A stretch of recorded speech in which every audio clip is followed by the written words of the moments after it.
The city lies in a half-sleep, caught between dream and waking. Its narrow veins of cobblestone wind through the heart of old districts, slick from a night of slow rain.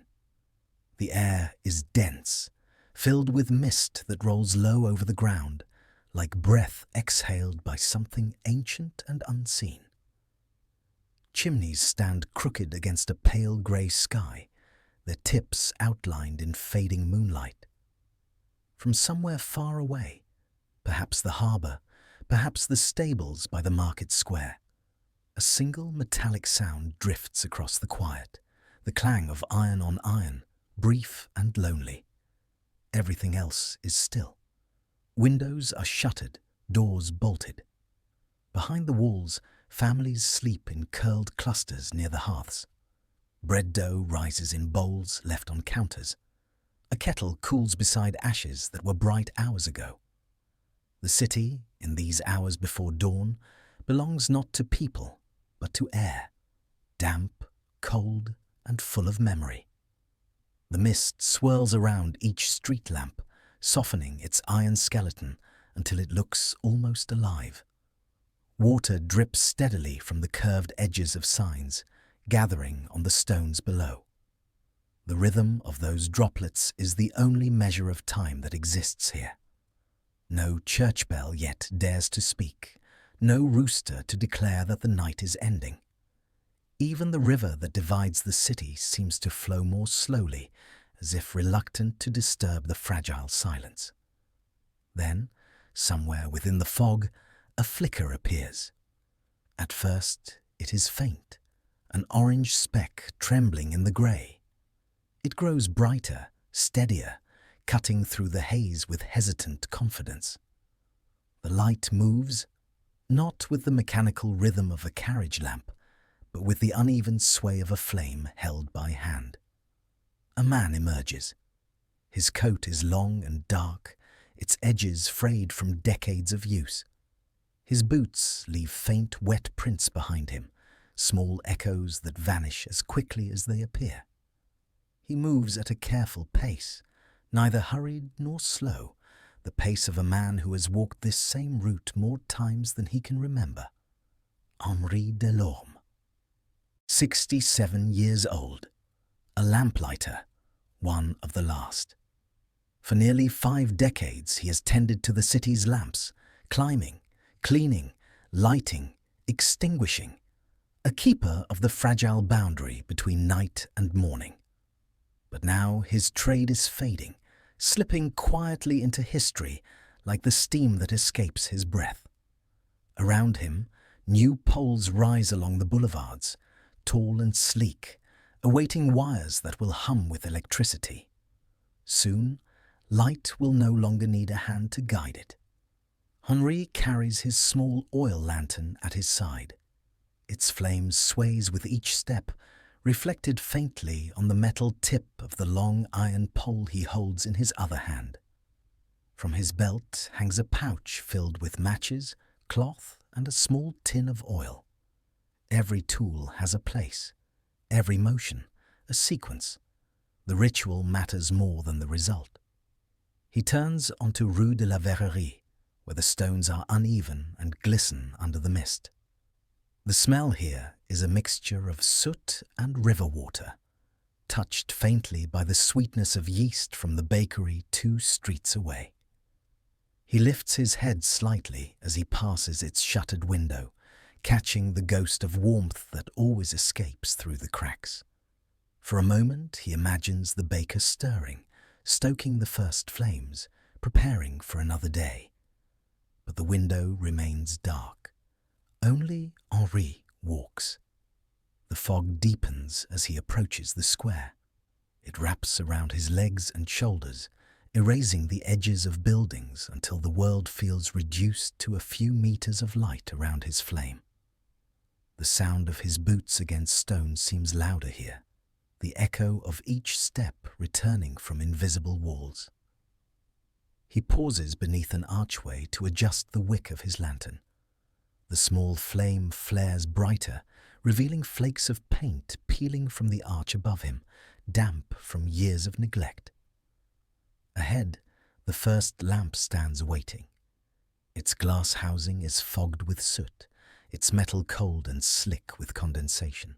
Henri regards it in silence, eyes tracing the shape of the iron as though memorizing it anew. To anyone else, it would look like a simple post, a tool of the city. To him, it is a companion. He knows every dent in its frame, every place where rust has begun to creep. He reaches up, wipes the glass clean with the edge of his sleeve, and for a brief moment the lamplighter's own reflection stares back at him, older, smaller, but steady. He strikes a match against the post. The flare of light startles the mist, sending faint shadows dancing across the street. He holds the small flame to the wick inside the lamp, waits, then exhales softly when it catches. The light steadies, flickers once, and grows. The gas within begins to hum faintly, a whisper of pressure and air. Henri lowers his pole, watching the circle of light spread outward over the cobblestones, illuminating puddles that mirror fragments of the sky. For a moment, he simply stands there, listening. The sound of rainwater running along the gutter, the faint creak of the lamp settling into warmth, the far-off sigh of the wind weaving through the alley. All of it blends into a quiet chorus he has known all his life. He can tell the time by the feel of it, by how long it takes for the cold to retreat from his fingers once the first lamp is lit. He moves on. The next lamp waits a few streets away. He does not need to see it to know where it stands. His feet remember. Each route, each turn, is mapped not on paper, but within him. He knows which lamps lean slightly to the left, which ones flicker in strong wind, which ones hum louder after rain. They are small, loyal things, and he tends to them as if they were living. A lone cat crosses the street ahead, a pale shape moving silently through the mist. It stops, watches him for a moment, then disappears behind a crate. Henri smiles faintly. Once, years ago, another cat used to follow him each morning from the square to the bridge. It vanished one winter night and never returned. He still sometimes leaves a crumb of bread by the bakery wall, out of habit rather than hope. The eastern sky begins to pale, faint strokes of silver bleeding into the clouds. Soon, the city will wake. Carriages will roll over the stones. Doors will open. The first market voices will rise. And when the people step outside, they will see their streets already lit, already safe, as though the light had appeared on its own.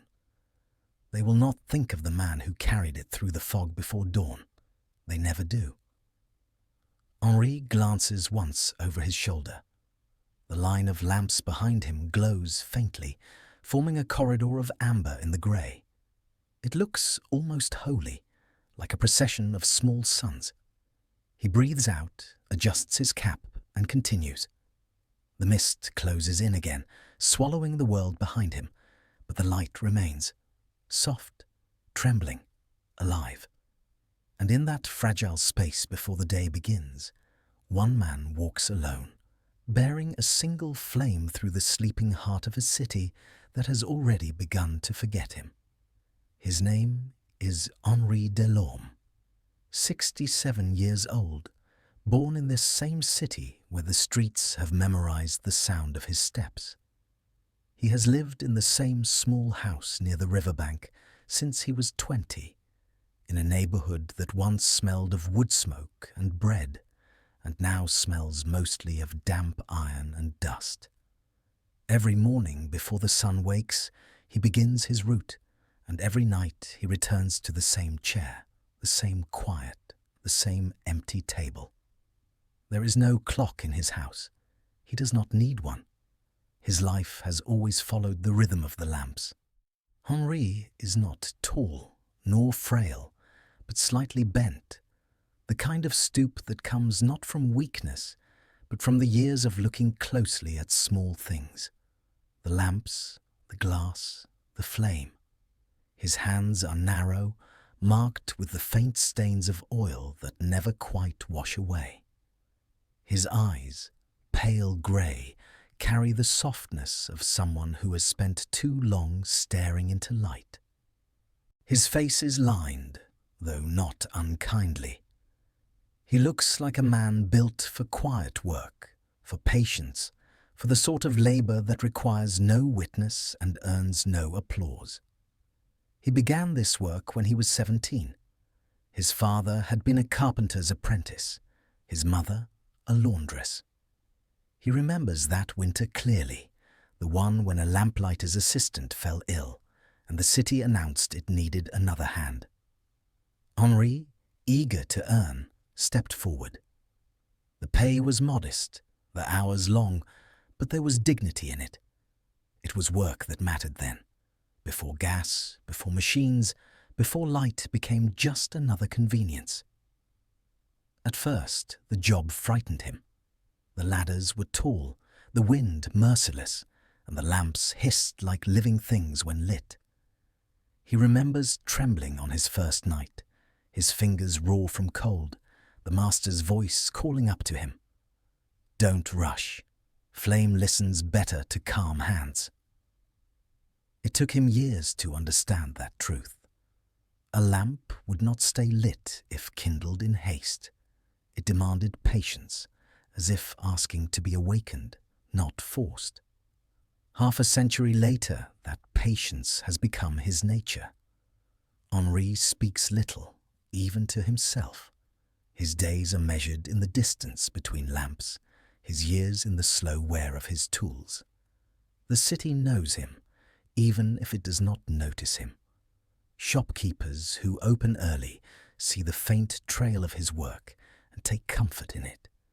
The bakery gleaming in amber light, the butcher's awning faintly glowing, the soft warmth that turns the fog gold.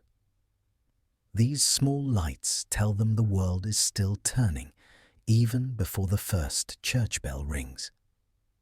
Children once followed him through the streets, fascinated by his pole and the soft flick of fire at its end. "Monsieur Lumière!" they used to shout, laughing, the man of light. He would pretend not to hear them, but allowed himself a small smile each time. The children grew up, the laughter faded, and now the streets are too quiet for such games. Sometimes he wonders where they are. The boys who used to tug his coat, the girls who tried to blow out his lamps. They are adults now, perhaps with lamps of their own, though powered by wires, not flame. The lamplighter's work was once considered noble. He remembers reading an old newspaper article long ago that called them guardians of the city's breath. There was pride in that phrase. The lamps were not just decoration, they were protection. They kept thieves at bay, guided travellers home, softened the city's dark corners. Henri has never thought of himself as a guardian, but he has always felt responsible. Every flame, every shadow, every quiet corner, his silent duty. There were nights of storms, when the lamps would go out as fast as he lit them. Nights when the streets flooded and the wind screamed through alleys like a beast. Those were the nights that taught him endurance. He learned to light the lamp even when the rain slapped his hands raw. To keep walking even when no one else dared step outside. The flame, he often thought, was stubborn by nature. It survived as long as someone insisted it should. His work rarely changed, though the city around him did. He watched carriages replaced by trams, watched bridges widened, watched the narrow streets straighten into boulevards. He watched old buildings crumble and new ones rise with windows that no longer opened. Every change came with new light, brighter, colder, faster, but none of it felt alive. The gaslight, though dimmer, seemed human to him. It breathed, flickered, sighed. Henri lives alone now. His wife, Eloise, died 14 winters ago. She was the one who used to mend his gloves, clean his coat, warm soup for him on the stove when he returned from his route. He still keeps her chair by the window. Sometimes, when the wind blows against the shutters, it rocks slightly, as if she was sitting there again. On the mantel stands her small porcelain figure of an angel, chipped at the wing. He lights a candle beneath it every evening before sleep, never letting the flame die until dawn. He has a son, but they do not speak. The boy, no longer a boy, left the city long ago to work with the new electric company. It was he who first told Henri that the gas lamps would soon be gone. "Progress, father," he said, with a touch of impatience. "You'll see, it's better this way." Henri nodded then, as fathers often do when they know their sons no longer seek agreement. But when he watched the first electric poles go up, gleaming like iron spines against the sky, he felt something cold settle in his chest. Still, Henri does not complain. He has never known another life, and he sees no need to begin one now. Each day remains the same. He wakes, dresses, checks the oil, follows his route. He knows that someday soon a letter will arrive to thank him for his service and release him from duty. The letter has already been written. He suspects it lies somewhere in the office of a man he has never met, awaiting a signature. Until then, he walks. To strangers, Henri is invisible. To the city, he is memory. When dawn comes and people step into the morning light, they do not see him, but he has already been there. His presence lingers in the glow that spills across their windows, in the warmth that clings to the cobblestones. And perhaps that is enough. For some men, the world remembers not their faces, but their work. Tonight will be his last full route. He knows it without needing to be told. The mist feels different, heavier, the lamps dimmer. The city, in its quiet way, seems to know it too. Tomorrow the new lights will hum into life, indifferent, tireless, eternal. But tonight, for a few final hours, the city still belongs to Henri Delorme and the flame he carries. The century is closing its doors, and the old world goes with it. The year is 1897, or thereabout, though the Lamplighter has long ceased to count. In this European city, gaslight has ruled the streets for nearly 100 years. It was once considered a marvel, a man-made dawn that conquered the darkness, a network of small suns tied to pipes that ran like veins beneath the earth. But progress, like time, does not pause to admire its own inventions. Electric light has arrived, brighter, cheaper, tireless. Gaslight and those who serve it have become a curiosity, soon to vanish like soot washed from a wall. The transformation began quietly. At first, there were only rumours, words spoken in the taverns and city offices. Men in fine coats with clean hands and the smell of ink promised a new era. They spoke of electricity as if it were a living creature, pure, efficient, everlasting. No smoke, no danger, no need for men like Henri. The city council called it progress. The newspapers called it light without labour. The lamplighters called it the end. Henri still remembers the first electric poles rising by the river. He watched from the bridge as workers hoisted the metal beams upright, their polished surfaces catching the sun. It was strange to see light built in daylight, strange and faintly cruel. He had tended these streets for 50 years, yet no one thought to tell him where the new lamps would stand. They appeared overnight, like weeds of iron. The men installing them worked quickly, laughing, shouting over the noise of their hammers. Henri watched silently from a distance, hands buried deep in his pockets, feeling like a relic left out of place. The city changed with the new lights. Evenings lost their softness. The amber glow that once folded over the cobblestones turned sharp and white. Windows shone too brightly, shadows thinned, and the mist, that gentle companion of the night, no longer lingered as it once did. There was a time when the city had moods, blue and quiet before dawn, golden at dusk, orange through rain. Now it simply glowed, constant and pale, like a machine that refused to sleep. But long before all this, gaslight had been a revolution in itself. Henri heard stories from his father of the years when the only lights were candles and oil lamps in windows. Streets belonged to darkness then, to thieves, to fog, to silence. When the first gas lines were laid, the people gathered in the square to see the city illuminated. They cheered, some even cried. The lamps hissed softly like newborn creatures, and the night became safe for walking again. The Lamplighters were celebrated then. Newspapers described them as custodians of civilization, men who tamed the wild dark.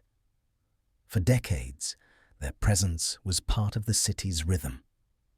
Every evening they moved through the streets, each with a long pole tipped with a flame, touching one lamp after another until the city bloomed with light. Children followed them, laughing, tracing their paths like constellations. They were as familiar as the milkman, the baker, the postman. But familiarity has its quiet cruelty. When something becomes ordinary, it also becomes invisible. By the time Henri reached middle age, few even looked up when he passed. The Lamplighters had their hierarchy once. There were masters and apprentices, routes and codes of conduct. Each man tended to his district, his set of lamps, his keys to the valves.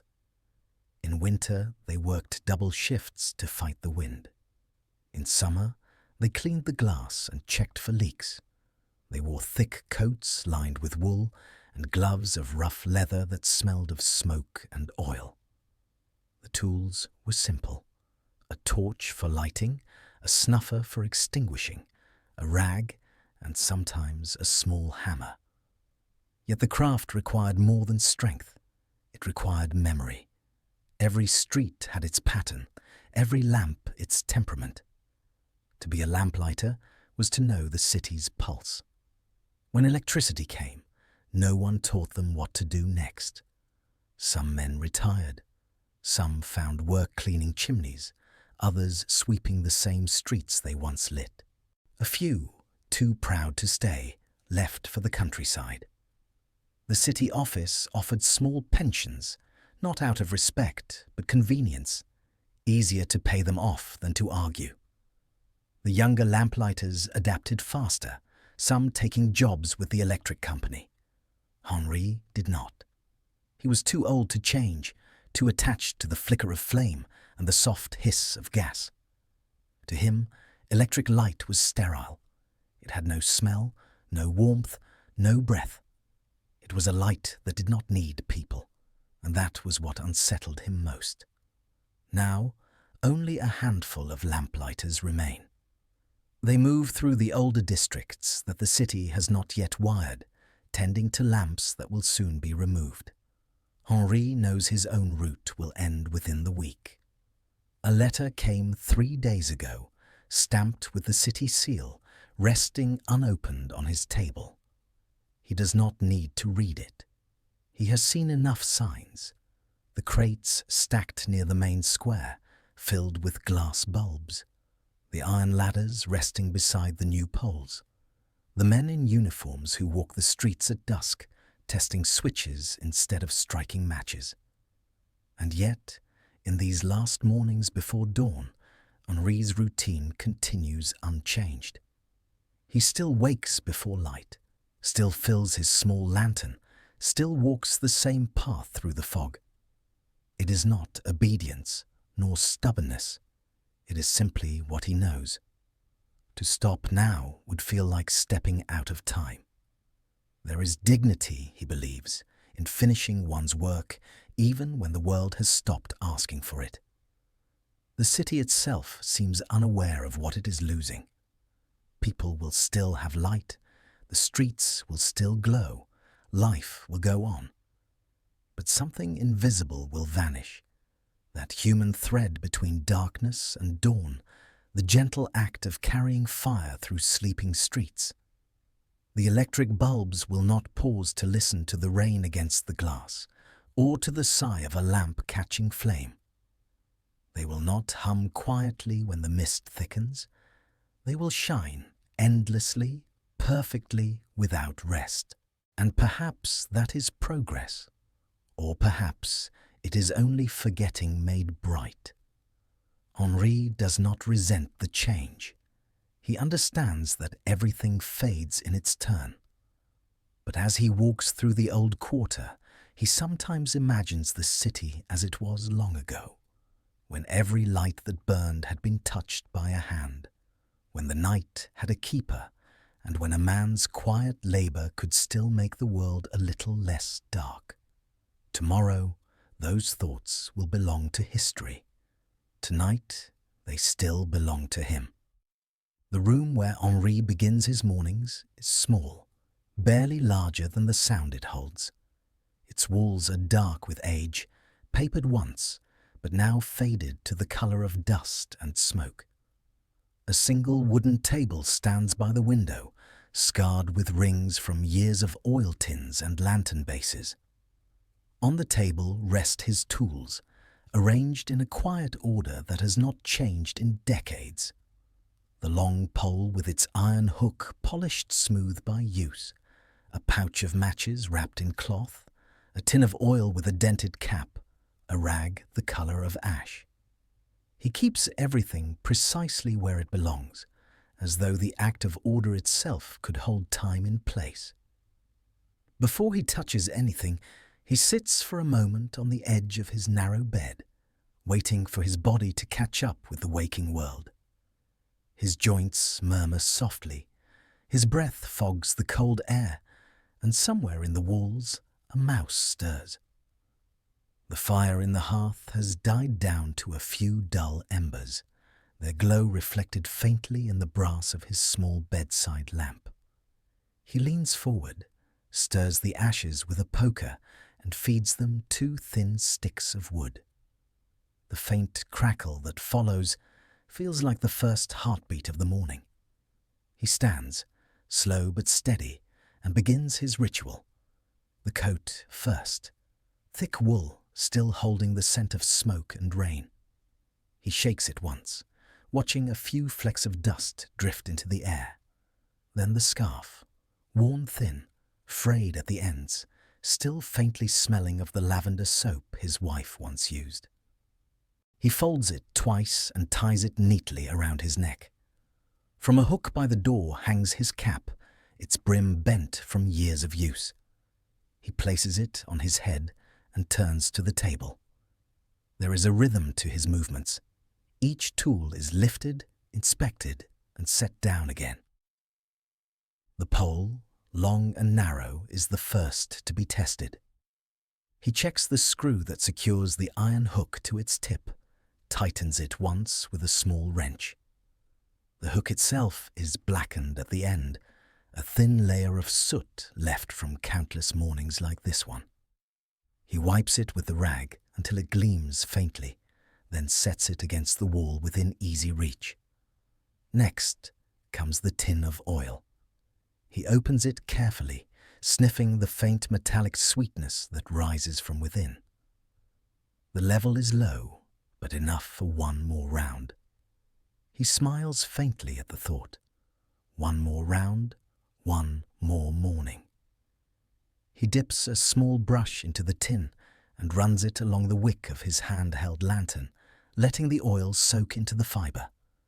The smell fills the room, thick, comforting, a blend of fuel and years.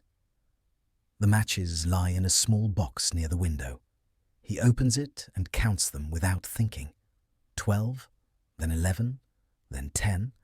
A habit learned long ago from his first master, who believed that a man should never leave the house without knowing exactly how many flames he carried. Henri's hands tremble slightly as he closes the box, not from weakness, but from age. The body, like the light, flickers sometimes but endures. He lights the small lamp on the table to test it. The match strikes with a faint hiss. The flame grows quickly, licking at the glass, casting a slow golden circle across the table. Shadows shift and stretch along the walls, soft and uncertain. For a moment, the room seems larger, as if breathing again. Henri watches the flame steady itself, then adjusts the wick until it burns clean. The sound of it, the soft, continuous hum of gas, has always calmed him. It is the sound of purpose, of work waiting to be done. He places the lamp beside the window, letting it illuminate the fog outside. The city beyond is still half hidden, its outlines blurred by the mist. He can see only fragments, the faint edge of the opposite roof, the curve of a street sign, the glimmer of wet cobblestones below. Everything else remains asleep, waiting for the same light he now holds. On a small shelf above the table rests a folded piece of paper, the letter. Its edge is sealed with the blue wax of the city office. He has not opened it. He does not need to. It has been sitting there for 3 days, and though he pretends to ignore it, his eyes always find it in the morning light. He knows what it says. The handwriting of farewell needs no reading to be understood. Still, he lets it wait. There will be time enough for endings later. He takes a final glance around the room. The bed neatly made, the fire alive again, the tools in order. He lifts the lantern, now glowing warm and steady, and holds it near his face. The flame reflects in his eyes, 2 small mirrors of amber. For a brief instant he looks younger, as though each morning grants him a few seconds borrowed from his past. Then he exhales softly, lowering the lamp and opening the door. The air outside greets him like an old companion, damp, cold, carrying the faint scent of coal and river. The fog presses close, wrapping around his shoulders as he steps into the street. The sound of the door closing behind him is small, final, like the click of a pocket watch. The city has not yet stirred. The world belongs still to him and to the silence. He adjusts the strap of the pouch at his side, tests the weight of the pole in his hand. It feels balanced, familiar. He glances once toward the eastern sky, where the darkness has begun to pale. Not quite light yet, but the suggestion of it, a promise rather than a presence. This is his hour, the thin seam of time between what was and what will be. With a slow step, he begins his walk. The lamp in his hand burns steadily, a small heart of gold against the grey. The fog parts around him, whispering in soft threads as he moves forward.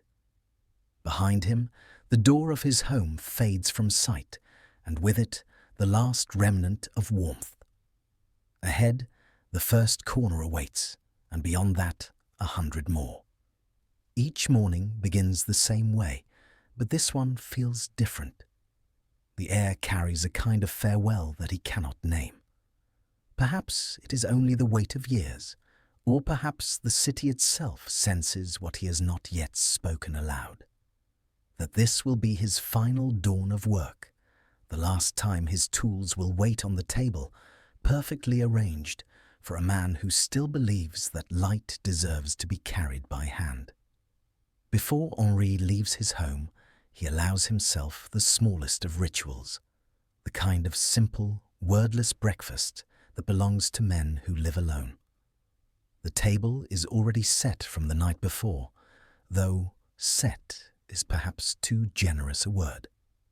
It holds one chipped plate, a tin cup, and a knife that has lost its shine. A loaf of bread lies on the cloth, wrapped in paper to keep it from going hard, and beside it, a small wedge of cheese wrapped in waxed linen. There is no excess here, only necessity. He never eats more than he needs. He cuts the bread first. The crust is tough, and the knife scrapes against the wood of the table, leaving a faint mark that joins many others. Inside, the bread is pale and soft, still faintly smelling of yeast. He slices slowly, careful not to waste a crumb. He places one piece on the plate, then another, smaller, beside it. From a jar on the windowsill, he takes a small portion of jam.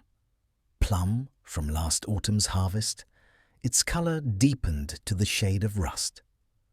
It was made by a neighbour's wife, who insisted he take it as thanks for lighting the street in front of her shop. He accepted it reluctantly, as he does all kindness, then rationed it carefully, spoon by spoon, through the winter. The kettle on the stove still holds a bit of water from the night before. He pours it into the pot, adds a spoonful of coffee grounds, and places it near the glowing embers. The scent of roasting beans rises slowly through the room, mingling with the faint smoke from the rekindled fire. He waits without hurry. There is no clock here, no reason to measure minutes. He judges the moment by sound. When the first small hiss escapes the pot, he knows it is ready. He pours the dark liquid into the tin cup and sits down. The chair creaks, familiar in its complaint. Steam rises, fogging the air between his face and the cup. He warms his hands around it before taking a sip. The taste is bitter, earthy, slightly metallic from the pot, but he finds comfort in that. The bitterness keeps him awake. Sweetness would feel wrong at this hour.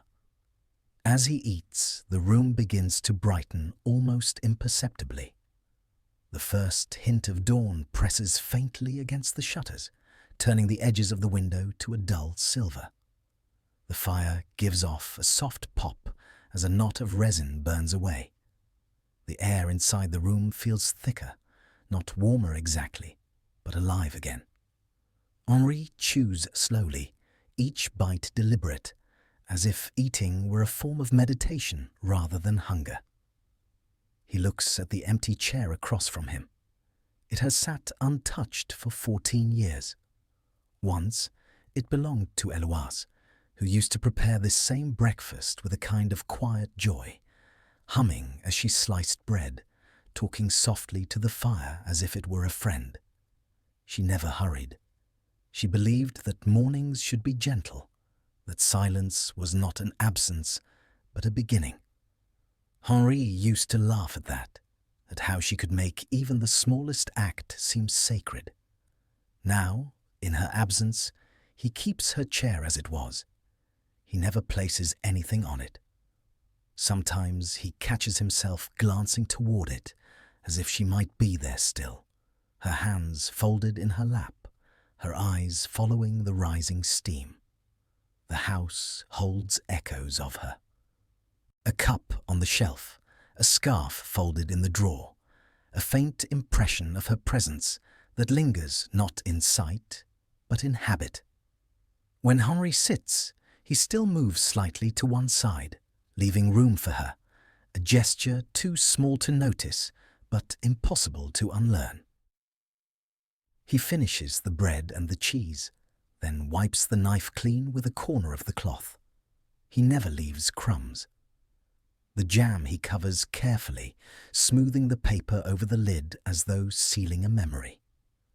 From a hook near the door, he takes a small pouch and places the remaining piece of bread inside. His meal for later, though he rarely eats it. Most days, he forgets, finding it hours later in his coat pocket, dry and cold, but intact. Outside, the city begins to stir faintly. The sound is distant at first. A cart's wheel turning, a door closing somewhere uphill, the muffled bark of a dog. Henri listens, cup in hand. He feels the rhythm of the world returning, slow but certain. He drinks the last of his coffee, grimaces slightly at the grit that settles at the bottom, and sets the cup down with quiet precision. He stands and moves toward the window. The shutters are still closed, but through their thin slats he can see a line of pale light crawling up from the east. The fog outside is thick, swirling in muted shades of grey and gold. He opens the shutters halfway, enough for a breath of cold air to slip in. It smells of coal, river water, and the faint sweetness of damp earth. The scent is harsh but familiar, the city's breath after a long night of silence. Henri places his hand on the windowsill. The wood is cool, worn smooth by years of touch. He lets his fingers rest there for a moment, feeling the weight of the air outside, the promise of work waiting beyond the threshold. The sky above the rooftops has begun to pale, not yet bright, but softer now, like a page waiting to be written on. He knows the routine by heart. Finish the meal, clean the plate, light the small lantern, and step into the fog. Before leaving the table, he folds the cloth neatly, wipes the crumbs into his hand, and drops them into the fire. It is a habit he learned from Eloise. She used to say that nothing should be left unfinished, not even a meal. As the crumbs vanish in the glow, he straightens his coat, adjusts the scarf, and breathes in deeply, letting the air fill his chest. The city beyond is still half asleep, but its pulse has begun to quicken. Somewhere far away, a bell tolls once, then falls silent again. Henri knows that sound. It marks the border between solitude and duty, between his private world and the one he must light. He looks around the room one last time. Everything is in its place. The tools by the wall, the folded blanket, the unlit candle beneath the porcelain angel. He takes the lantern from the table, holds it near the fire to catch its first spark, and watches the flame bloom into life. It wavers for a second, then steadies. With a small nod, Henri lifts the lamp, opens the door, and steps into the dim breath of morning. The flame moves ahead of him, soft and sure, as if eager to meet the day before it begins. The door closes behind Henri with the faintest sigh, the latch clicking like an old clock striking a quiet hour. The street outside greets him with cold breath.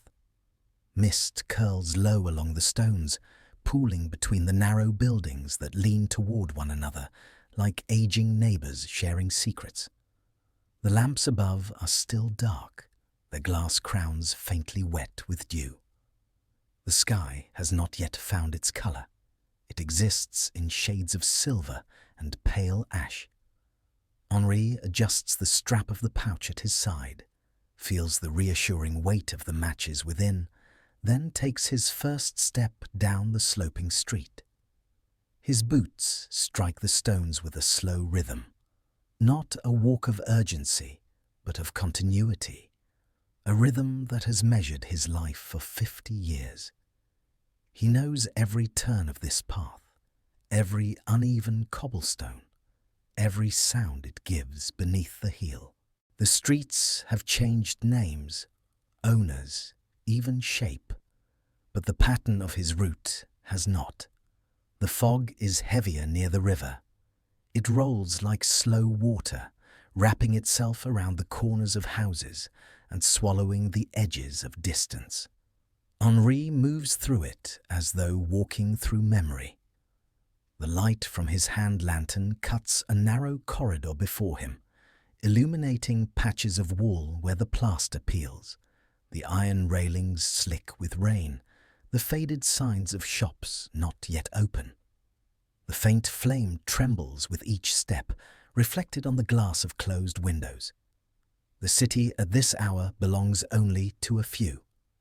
Somewhere behind him, a cart creaks faintly. The milkman making his rounds, the sound of wheels softened by the mist. A dog barks once, muffled, then falls silent. Farther uphill, a church bell coughs a dry, uncertain note, not yet ready to ring. Henri listens to these small signs and feels a quiet comfort in them. The city breathes through such noises. They are proof that he is not entirely alone. He passes the baker's shop on Rue des Tisserands. The shutters are half lowered, a faint line of orange light leaking through from inside. He smells yeast, flour, and the first hints of bread beginning to rise. It is a scent that has followed him every morning for decades, one that he associates with warmth, with the promise of life returning to the world. Henri lifts his hand slightly, as if in greeting, though no one can see him. He used to stop here sometimes, years ago, when the baker's wife would wave from the doorway and hand him a small roll, still warm, saying, "For the keeper of the light." She has been gone for 10 years now, and the new owner never wakes this early. Still, Henri nods at the window out of habit. The fog thickens as he turns onto Rue de la Forge. Here, the air smells different, a mixture of soot, wet metal, and the faint sharpness of coal smoke. The blacksmith's forge stands at the corner, though it hasn't opened in weeks. The door is barred, the sign faded. Henri pauses in front of it, remembering the man who once worked there, strong and loud, his hammer ringing long into the night. They used to exchange brief greetings, nothing more than a nod or a few words about the weather. But those words had a weight, a sense of shared endurance. The forge went quiet the same year electricity came to the central streets. "No one needs shoeing anymore," the blacksmith had said, staring at the metal poles rising along the boulevard. "Not horses, not lamps." Henri had only nodded. The two trades had died together. He continues on, following the faint slope that leads toward the square. The ground here holds small puddles from last night's rain, each reflecting fragments of the lamplighter's glow. As he walks, the reflections tremble, ripple, and vanish behind him, as though the world erases his passing in real time. He thinks, not sadly, but with a kind of quiet acceptance, that this is how it will be when he is gone. The city will absorb his absence without pause, as it does now with his footsteps. The first hints of morning begin to touch the rooftops, though the sun itself remains hidden. The mist glows faintly from within, the air shifting from grey to a pale, ghostly gold. Henri looks up, squinting. The shapes of chimneys, gutters, and slanted tiles emerge in slow motion, like a photograph developing. He has always loved this hour most, when the city reveals itself inch by inch, reluctant but inevitable. A cat darts across his path, its fur wet, its eyes gleaming in the lamplight. It disappears into an alley without sound. Henri watches it go, smiling faintly. Once, a stray had followed him for weeks. Black, thin, persistent. He used to share crumbs of bread at each stop. One morning, it simply stopped appearing. Perhaps it found another route to follow, or perhaps it grew tired of chasing a man whose only company was flame. He never replaced it. Some things, he believes, are meant to remain singular. The air is colder now, or perhaps he only notices it more. He tucks his chin into his scarf and continues, his breath rising in pale ribbons. The smell of the river reaches him, damp stone, rust, and the faint sweetness of rotting leaves. Soon he will cross the small bridge where the current runs shallow, and the lamps line both sides like sentinels. That bridge marks the true beginning of his work. Until then, he simply walks, a pilgrim on his silent path. He passes the seamstress's shop, its window covered in thin lace curtains. The curtains move slightly with the draught, though there is no one behind them. He remembers the old woman who once worked there, her fingers stained with dye, her back bent from years of sewing by candlelight. She used to keep a single lamp burning all night, saying the dark frightened her. When her heart failed one winter, Henri still lit that lamp for weeks afterward, unable to bear seeing the shop in shadow. It was foolish, he knows, but habits like that have a kind of soul. They cling to the world long after reason fades. The city grows narrower as he approaches the water.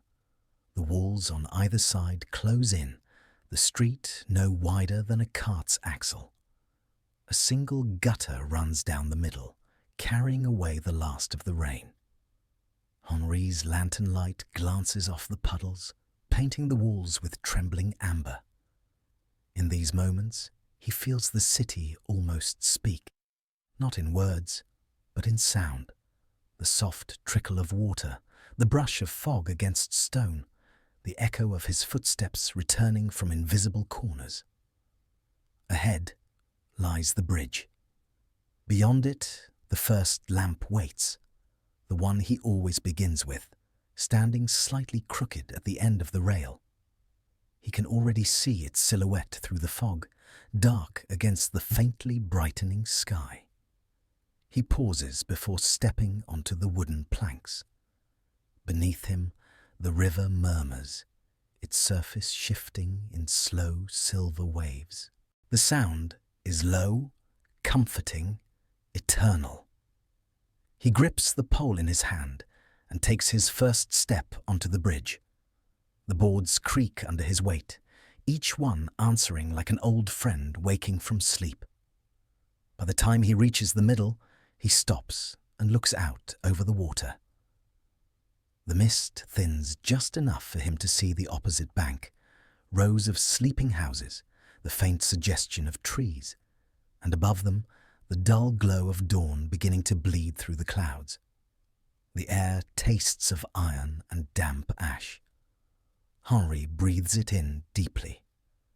There is something sacred about this silence, something that belongs to no church or scripture, only to those who rise before the world does. He stands there for a long moment, not thinking of the route ahead or the work that waits, but simply listening. To the river, to the distant hum of the waking city, to the fragile heartbeat of a world that still allows darkness to exist, if only for a few more minutes. Then, without ceremony, he adjusts his grip on the pole, steadies the lamp in his hand, and continues across. The boards creak again, the flame wavers, the fog shifts to make way for him. The first street is waiting. At the far end of the bridge, where the cobblestones resume and the mist thickens once more, stands the first lamp of Henri Delorme's route. It rises from the ground like an old tree grown out of iron, narrow, bent slightly to one side, its base layered with years of paint and the faint green bloom of moss.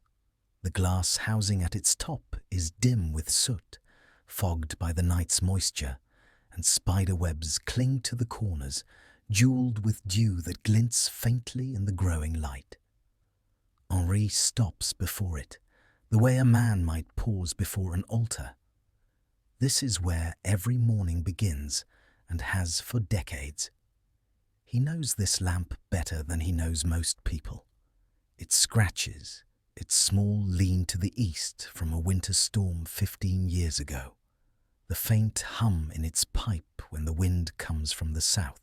He could find it blindfolded by smell alone, a mixture of gas, rust, and whetstone. He sets down his small oil lantern on the ground beside him, the light pooling over the cobblestones like spilled honey. Then, with slow precision, he removes his gloves, folds them once, and tucks them into his coat.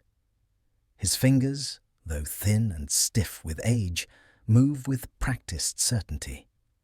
From the pouch at his side, he draws out a short matchstick wrapped in a thin strip of paper. He rubs it gently between his fingers, a small habit to warm it before striking, to keep the flame from faltering too quickly in the damp air.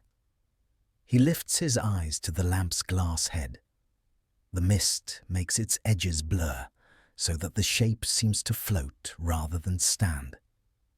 He reaches for the pole leaning against his shoulder, long, blackened from years of use, with a small curved hook and a hollowed tip to shelter the match from wind. The iron is cold in his grip, heavy but familiar, balanced like an extension of his arm. With a low breath, he strikes the match against the pole. The sound is soft. A quick hiss, then a flare of gold in the fog. The flame catches, dances along the tip, its edges trembling blue at first, then turning steady and warm. Henri raises the pole toward the glass, the light travelling upward like a prayer. The first attempt never fails him. The flame meets the wick, hesitates, and then takes a small bloom of fire that expands into steady light. For a moment, the inside of the lamp glows too brightly, then settles into its usual rhythm. A faint, constant breathing of flame behind glass. The hiss of gas becomes audible, delicate but insistent, a whisper that only those who know its language can hear. Henri lowers the pole, watches the glow grow stronger, and allows himself a small exhale. Not relief exactly, but recognition. He takes the rag from his belt and wipes the glass with slow, circular motions. The cloth leaves faint streaks that vanish as the warmth spreads. Through the glass, the city's shapes begin to reveal themselves. Edges of rooftops, lines of railings, the narrow mouth of an alley leading toward the market. The light catches in puddles on the ground, turning the mist around him into something golden, alive. For the first time that morning, the world begins to have depth again. Henri steps back to look at his work. The flame wavers gently within its glass chamber, reflecting 3 small images of itself across the curved panels. He studies them as one might study an old friend's face, noting what has changed, what remains. He remembers the day this lamp was installed. He was young then, barely 20, the apprentice to another lamplighter named Moreau. The city had celebrated the expansion of the gas line into the lower district. There were speeches, officials in polished boots, even a small band that played near the bridge. He and Moreau lit the first row of lamps together that evening to applause. The memory feels distant now, almost foolish.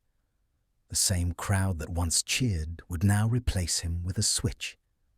He glances down the street. The rest of the lamps stretch away into the fog, faint, dark shapes waiting to be woken. He will light them one by one, as he always has, each with the same care, though no one will ever know if he misses one. The habit of perfection is stronger than the need for approval. He bends to pick up his lantern again. The motion is slow, deliberate. His knees complain, his breath catches for a moment. But when he straightens, his posture regains its steadiness, as if the act of lighting had filled him with borrowed strength.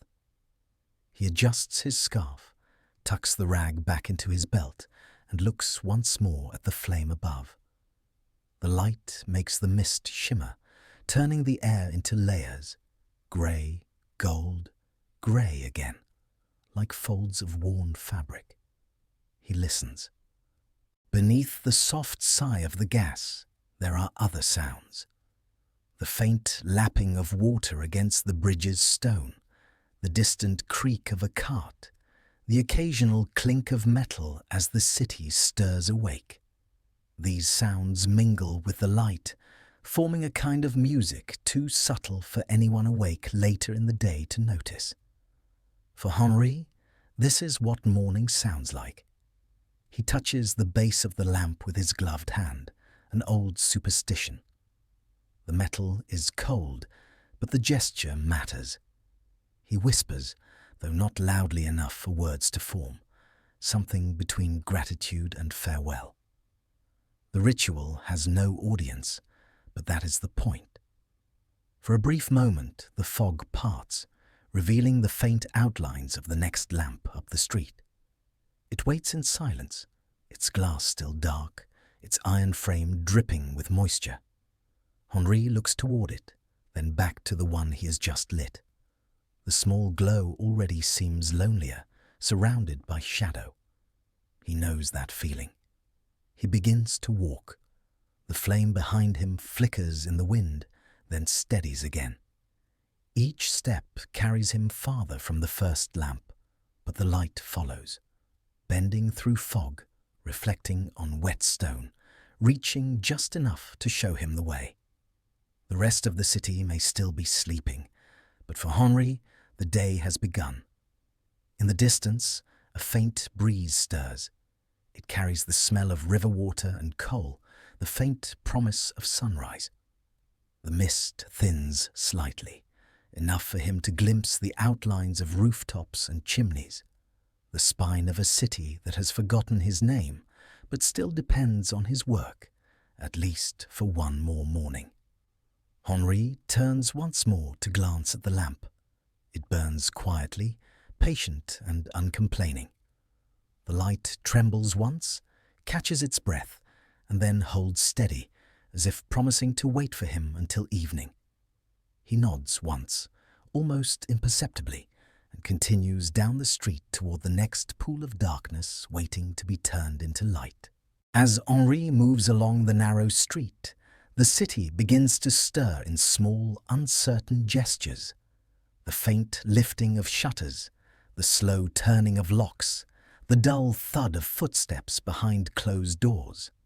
Morning here is not a sudden thing, but a gradual awakening, as if the city itself rises from sleep, limb by limb. The lamps he lights are the first signs of consciousness, small eyes opening one by one across the fog. The next street bends gently toward the marketplace. Henri's light glances off the wet stone, the reflections trembling as he passes. He pauses beside the second lamp of his route, an old one, its glass panel cracked in the corner, the frame leaning slightly toward the bakery wall. He lights it with the same care as the first. When the flame steadies, he looks up and sees the faint shape of a man moving behind the bakery window. It's the baker, Etienne, though Henri rarely uses his name aloud. He has seen the man every morning for 15 years and has spoken perhaps a dozen words to him in that time. Their conversation is not built from sentences, but from gestures. The baker raises a flour-dusted hand, a nod. Henri responds with a brief lift of his lantern. Nothing more. Words would only disturb the hour's stillness. From inside, the faint sound of kneading reaches the street, the soft slap of dough against wood, rhythmic and slow. It mingles with the hum of the gas in the lamp, forming a quiet duet. Henri breathes in. The air here is warm with yeast and smoke, heavy but comforting. This, he thinks, is what the city smells like when it is alive. A few doors down, a window opens with a faint creak. A woman leans out, thin, her hair tied hastily, a shawl over her shoulders. She looks not at Henri, but at the street itself, the mist, the familiar world returning to view. Henri recognizes her too, the widow from the corner house, always awake before dawn. Her husband was a dock worker lost to the river 20 years ago. Since then, she has never slept easily. Each morning she opens the window as he passes, as though to check whether the world still holds. "Cold one today," she says softly, her voice barely above a whisper. Henri nods once. "It will warm after sunrise." It is the same exchange they've shared for years. 6 words for her, 5 for him. She smiles faintly, not because of what was said, but because it was said at all. In this city, familiarity is its own form of comfort. He continues down the street, past the apothecary's shop, where the scent of herbs lingers even through the closed door. The old pharmacist, Monsieur Dupré, used to stand outside each morning, wiping his spectacles and asking about the weather.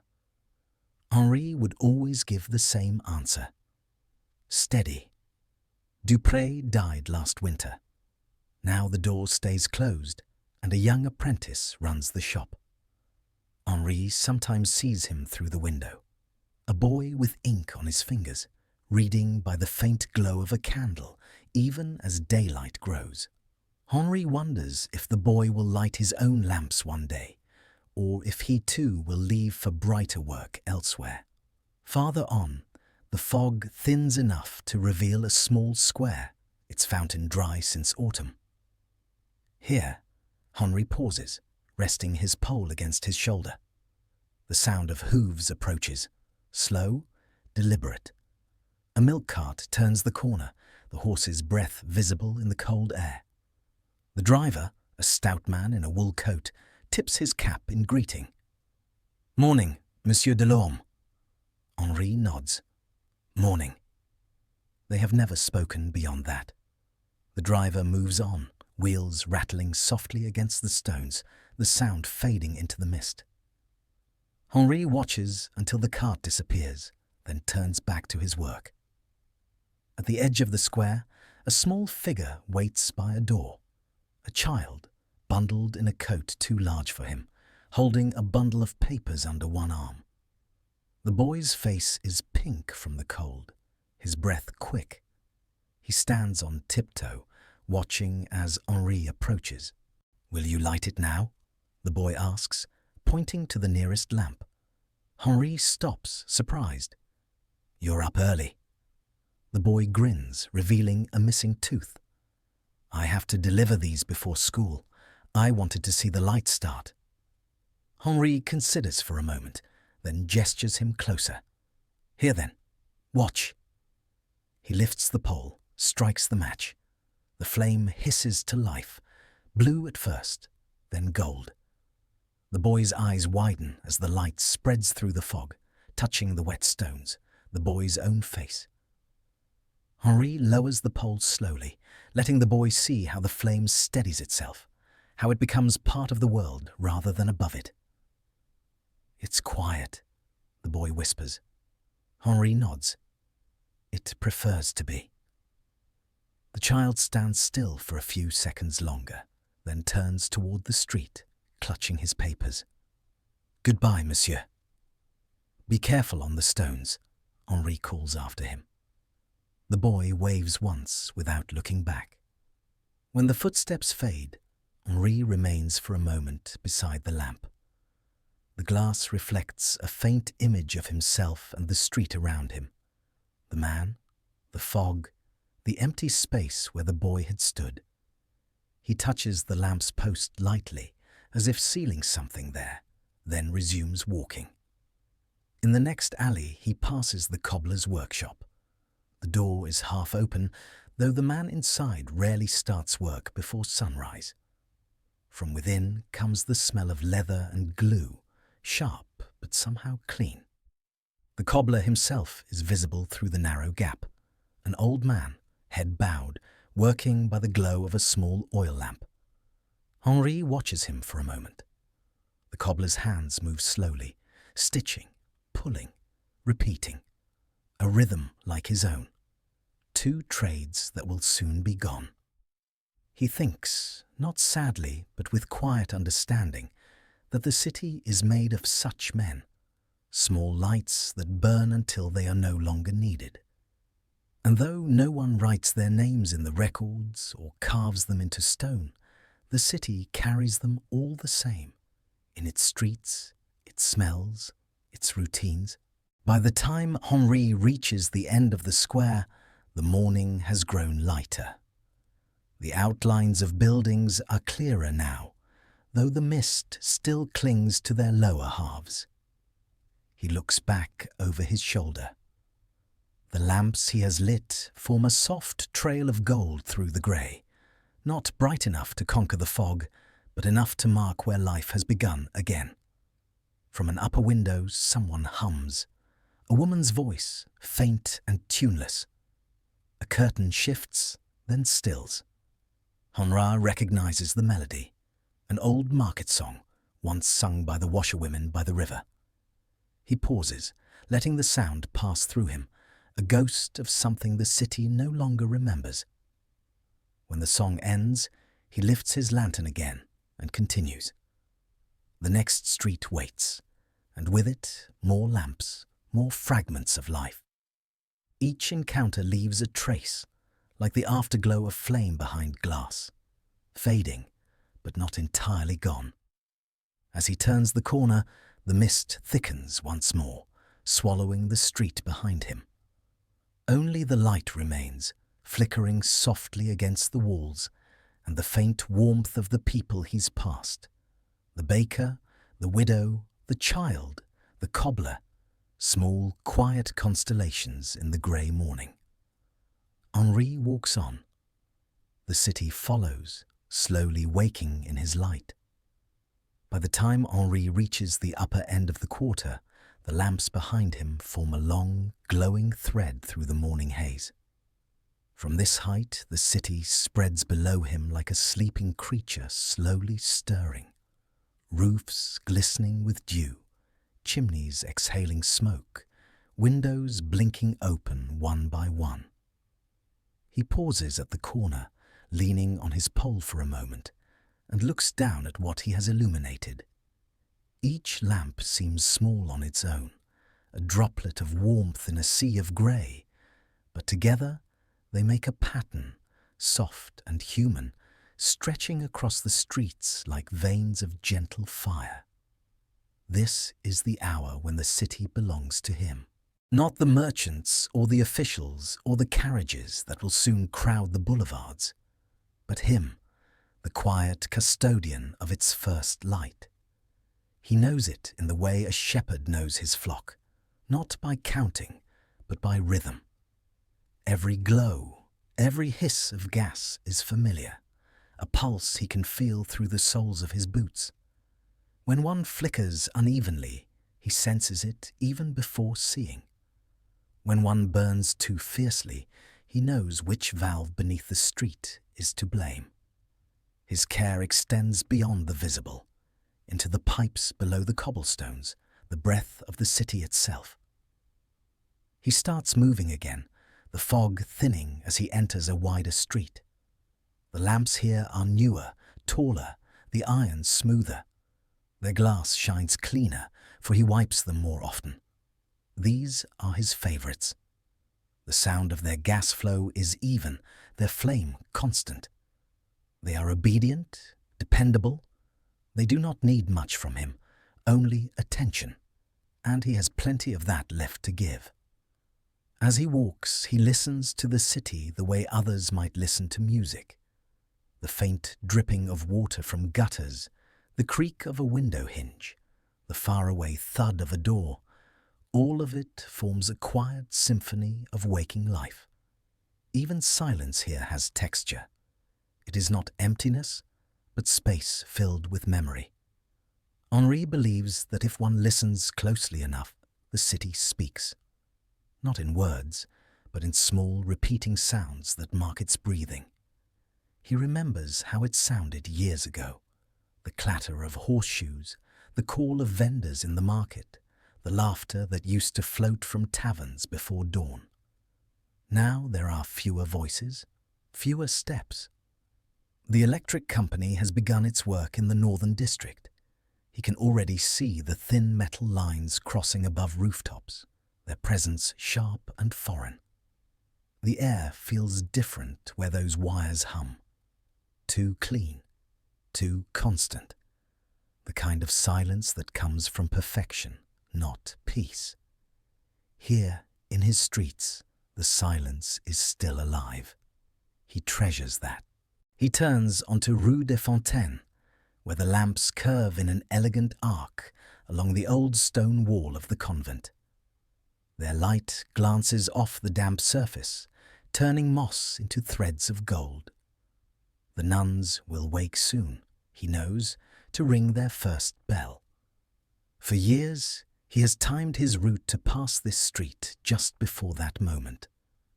The sound of the bell, low, patient, forgiving, has always felt like a benediction for his work.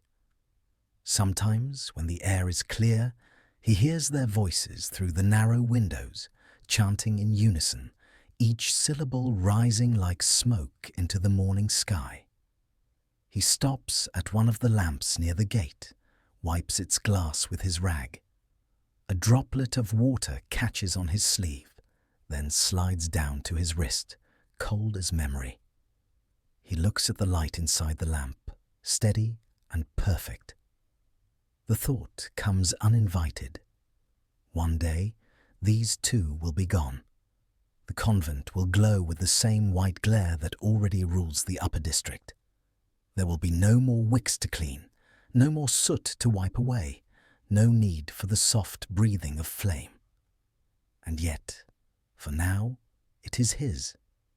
The entire city, all its bridges, its courtyards, its lonely corners, exists for a few hours each morning under his care alone.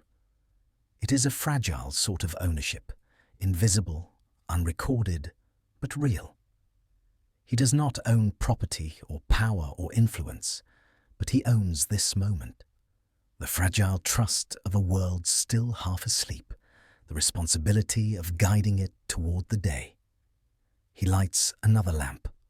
The flame catches quickly, reflecting in his eyes.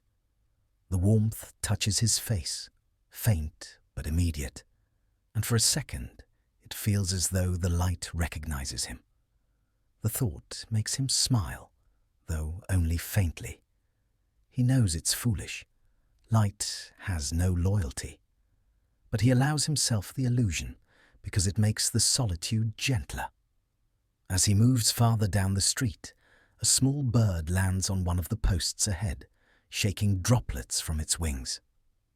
The lamp beneath it glows softly, turning the feathers into copper. The bird hops twice, then flies off, disappearing into the fog. Henri watches it go, then lifts his gaze to the sky. The clouds have begun to thin, their undersides tinged with pale rose. Daylight is close now. His flame will soon be unnecessary.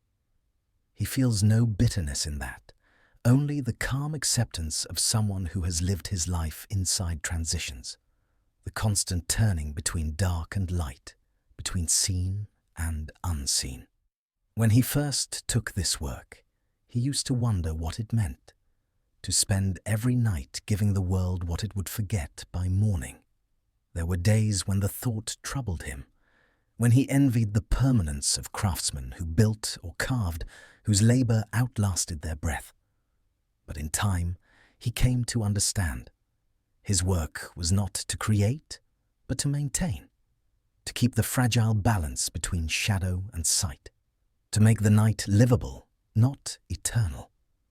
He reaches the top of the hill and turns once more to look back.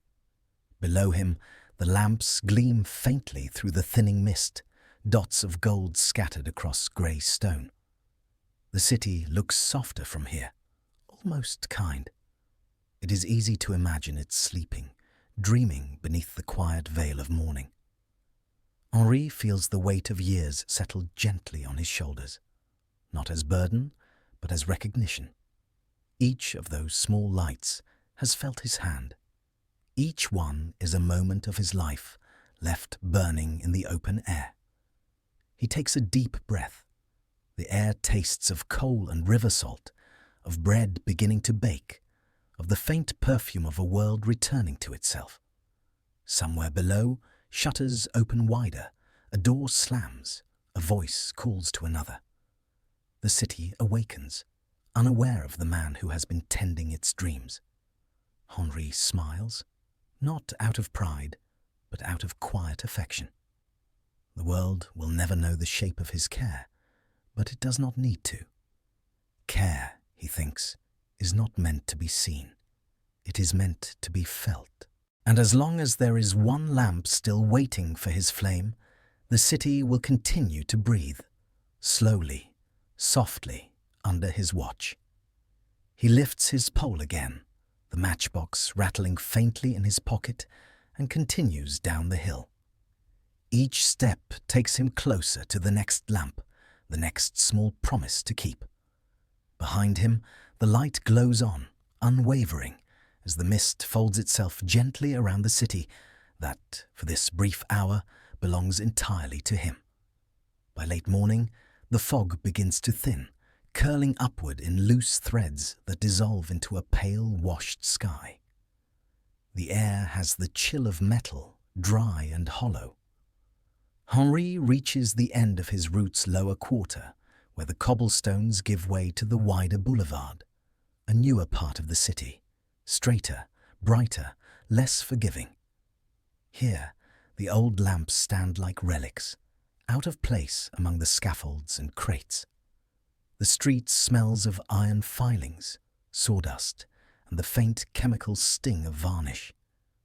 It is here that he finds them, the men in grey coats, their hands blackened with grease, their voices sharp against the thinning morning air. The electric company's crew, 6 of them, maybe 7, working in pairs. They move with the unhurried efficiency of men who already own the future. Around them rise the iron skeletons of the new street lamps, taller, smoother, without ornament. They stand in neat rows, evenly spaced like soldiers awaiting inspection. Henri stops at the edge of the worksite. His boots sink slightly into the gravel that has replaced the stones here. He doesn't approach, not at first. He watches. The men are fitting wires through the hollow poles, the thin copper threads glinting like veins. One of them balances on a ladder, hammering a metal ring into place. The sound echoes down the street, clean, rhythmic, inhumanly precise. Every strike seems to erase a little more of the world he knows. He recognizes one of the workers, a younger man named Pascal, son of a lamplighter who retired 5 years ago.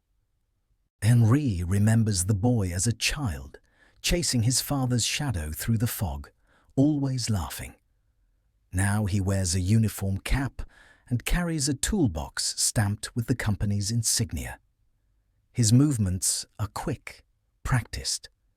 When he looks down and notices Henri standing there, he hesitates, then smiles awkwardly. "Monsieur Delorme," Pascal calls, wiping his hands on a rag. "Didn't expect to see you here." Henri nods once, his voice low. "Your work begins early." "Earlier every day," Pascal answers. He gestures toward the poles. "We've nearly finished this street. They'll be testing the current tomorrow. Once it's live, the gas lines can be closed for good." Henri's gaze drifts upward. The new lamps have glass bulbs like clear fruit, smooth and perfect. No hinges, no soot, no breath. Inside, a thin filament waits, curled like a sleeping insect. "And how long do they burn?" he asks. Pascal shrugs. "As long as the city pays the bill, I suppose." He laughs softly, unsure whether he should. "It's a different kind of light." "Yes," Henri says. "It doesn't need hands." The younger man's smile fades. He senses the weight of the remark, but doesn't know how to answer. "Progress, monsieur," he says finally, as if repeating something he has been told many times. "That's what they call it."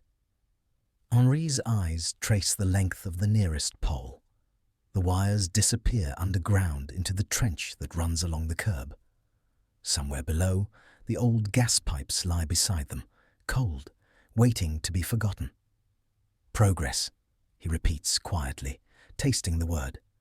Yes, it sounds clean when said aloud. Pascal shifts uneasily. We all have to change with it. Of course, Henri replies. Change is good for the young. He means it without bitterness, but Pascal looks away as if ashamed. He nods once, mutters something about the foreman, and returns to his work. The hammering resumes, more deliberate now. Henri watches for a while longer, then turns to continue his route. As he walks, the rhythm of their tools follows him, a metallic heartbeat chasing his steps. It mingles with the steady hiss of the few remaining gas lamps, two sounds in conflict, one breathing, one striking. He knows which one will win. He stops beside a crate near the corner.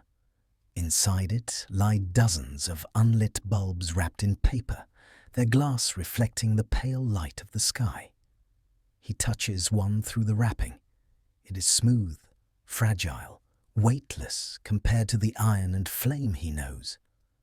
A gust of wind rustles the paper, and for a moment the bulbs shift against each other, clinking softly like a small choir of ghosts. He leaves the crate and crosses the street. A tram bell rings in the distance, cutting through the air like a warning. On the opposite side, two men are digging near the base of an old lamp, the one he used to light first when this boulevard still smelled of horses and rain. They've already loosened its bolts. The post sways slightly, unsteady in the earth. Henri stops, resting his hand against it. The iron is cold, almost trembling. One of the workers looks up. "Careful there, old man," he says without malice. "It'll be gone by noon." Henri nods, his hand still on the post. "I know," he says. "It's done its work." The man shrugs and returns to his spade. Henri steps back, watching as the bolts give way one by one. When the post finally comes free, it falls with a hollow sound, the kind of sound that doesn't echo but simply stops. The men lift it aside, laying it on the pavement. For a moment, it almost resembles a body being carried away. He continues his walk, slower now. The street behind him is filled with movement, ladders, carts, men shouting measurements. But it all feels far away, muffled by distance and memory. The future is busy at work, assembling itself piece by piece. By the time he reaches the next intersection, the noise fades. The old part of the city greets him again, narrow and uneven, still lit by gaslight. Here, the lamps burn as they always have, their glow soft and imperfect. Henri feels the change behind him, like a cold wind pushing forward. And for the first time, he realizes how near the end truly is. He stops beneath one of the lamps he has already lit that morning. The flame trembles slightly inside its glass, reacting to the wind. He cups his hand around it instinctively, though it needs no protection. The habit is older than reason. The world can turn however it pleases, he thinks. But there will always be one last light that needs tending. From somewhere behind, a hammer strikes metal again. A bright, final sound that travels through the fog and dies in the air. Henri does not turn. He simply walks on, the glow of his lamps following him like a slow farewell. The street grows quieter as Henri leaves the noise of the workers behind. Their hammering fades into memory, absorbed by the mist that still lingers in the alleys. The city feels divided now, one half alive with the sharp clang of new metal, the other breathing softly beneath the pulse of the gas lamps. Henri walks between them like a man caught inside two eras, belonging fully to neither. His boots scrape lightly against the stones, and each sound feels deliberate, as though he must remind himself that he still exists among the living things of the world. He stops beside a fountain that hasn't flowed in years. Its basin is dry, filled with leaves and dust. The stone figures carved along its rim are cracked, their faces half erased by time. He sets down his lantern on the ledge, sits slowly, and lets his hands rest on his knees. The air smells faintly of rust and dampness, and somewhere high above, a pigeon flutters from its perch, wings slapping once against the cold air. For a while, Henri says nothing, even to himself. He listens to the sound of the city's distant breath, the new hum of electricity beginning to vibrate through the upper districts, a low tone that seems to live beneath the cobblestones. It is a strange, steady sound, too constant to be natural. The lamps he lit earlier hiss softly behind him, their flames restless in the faint wind. Between the two sounds, a quiet tension hums, one living, one artificial, both claiming the night. He feels the difference in his chest. The gas flame flickers, breathes, waits for air. It can die. That is what makes it human. The electric light, he imagines, will never need to pause. It will burn without feeling, tireless, unknowing, until someone somewhere turns a switch. It will not remember who set it there, nor care who walks beneath it. It will shine because it must, not because someone has given it breath. He wonders if that is what becoming obsolete feels like, when the world no longer needs your touch to function, when things begin to work on their own. Once, his job had meaning, not because it was important, but because it was necessary. People trusted that someone, unseen but reliable, walked the streets before dawn to light their way. That quiet trust had been his purpose. Now, the city will glow without him, indifferent to whether he wakes or sleeps. He looks down at his hands, turning them palm up. The skin is rough, lined with faint scars, the nails darkened with soot that never entirely washes away. They are not beautiful hands, but they are proof of a lifetime of use. He flexes his fingers slowly, watching the knuckles rise and fall like small hills. These hands once held 100 flames, thousands of matches. Each lamp he lit was an act of presence, small, repetitive, unseen. Yet together they formed a life's work. He remembers a conversation long ago, perhaps 30 years now, with his wife Eloise. She had asked him one evening, "Do you ever feel lonely, walking alone in all that dark?" He had smiled then, shrugging as he mended a wick by the fire. "No," he'd said. "I walk with light. That is company enough." But now, sitting beside the dry fountain, he wonders whether he truly believed that. Light was company, yes, but it never spoke back. It listened, endlessly, patiently, but offered no reply. It gave warmth without warmth in return. Perhaps that was why Eloise had always kept the candle burning at night, even after he came home. Perhaps she needed proof that the flame could exist for someone other than him. He sighs, rubbing his thumb against his palm, as if trying to feel the warmth of those years again. But the skin is cold. The world has turned colder too, not in temperature, but in spirit. Everything now seems designed to be efficient, effortless, silent. Even progress makes no sound anymore, only hums faintly, invisible beneath the streets. He lifts his gaze toward the row of new electric poles rising in the distance. From this angle, they look like crosses lined along the boulevard. In the pale morning light, they cast long, narrow shadows that reach toward him. The image unsettles him. He wonders if, in some small way, these poles are monuments not to the future, but to everything left behind. The city's planners will never think of that. To them, light is a symbol of progress, not of memory. They will see only brightness, never the silence it leaves behind. Henri knows better. He knows that the world loses something each time it forgets the hands that once tended it. He stands again slowly, knees aching, and picks up his lantern.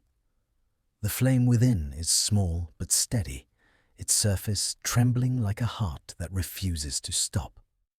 He holds it close to his face, studying the way it bends when he exhales toward it, how it leans, almost alive, and then returns upright. It is fragile, dependent, and in that dependence he finds meaning. The thought comforts him. Maybe it is not so terrible to fade. Maybe the world needs people who belong to the past, to remind it that not everything should be permanent. The electric lights will burn longer, yes, but they will never be mourned. When one dies, no one will strike a match for it. No one will pause to listen to the quiet it leaves behind. He begins walking again, back toward the older streets where the lamps still burn with their soft human imperfection. The flame in his lantern sways with each step, sending fleeting reflections across the puddles.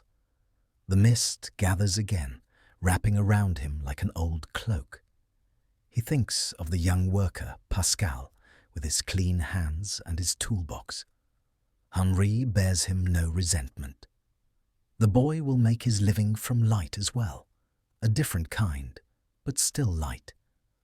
Perhaps that is enough continuity to forgive the change. He passes beneath a row of gas lamps and looks up at them one by one. Their glow trembles faintly, golden and alive. They are fragile things, but they have always endured wind and rain and indifference. They have outlasted wars, storms, and kings. They will die quietly, but with grace. He hopes to do the same. As he reaches the corner of Rue Saint-André, he stops beside a familiar post, the one with the small dent halfway up, where a carriage struck it one icy night years ago.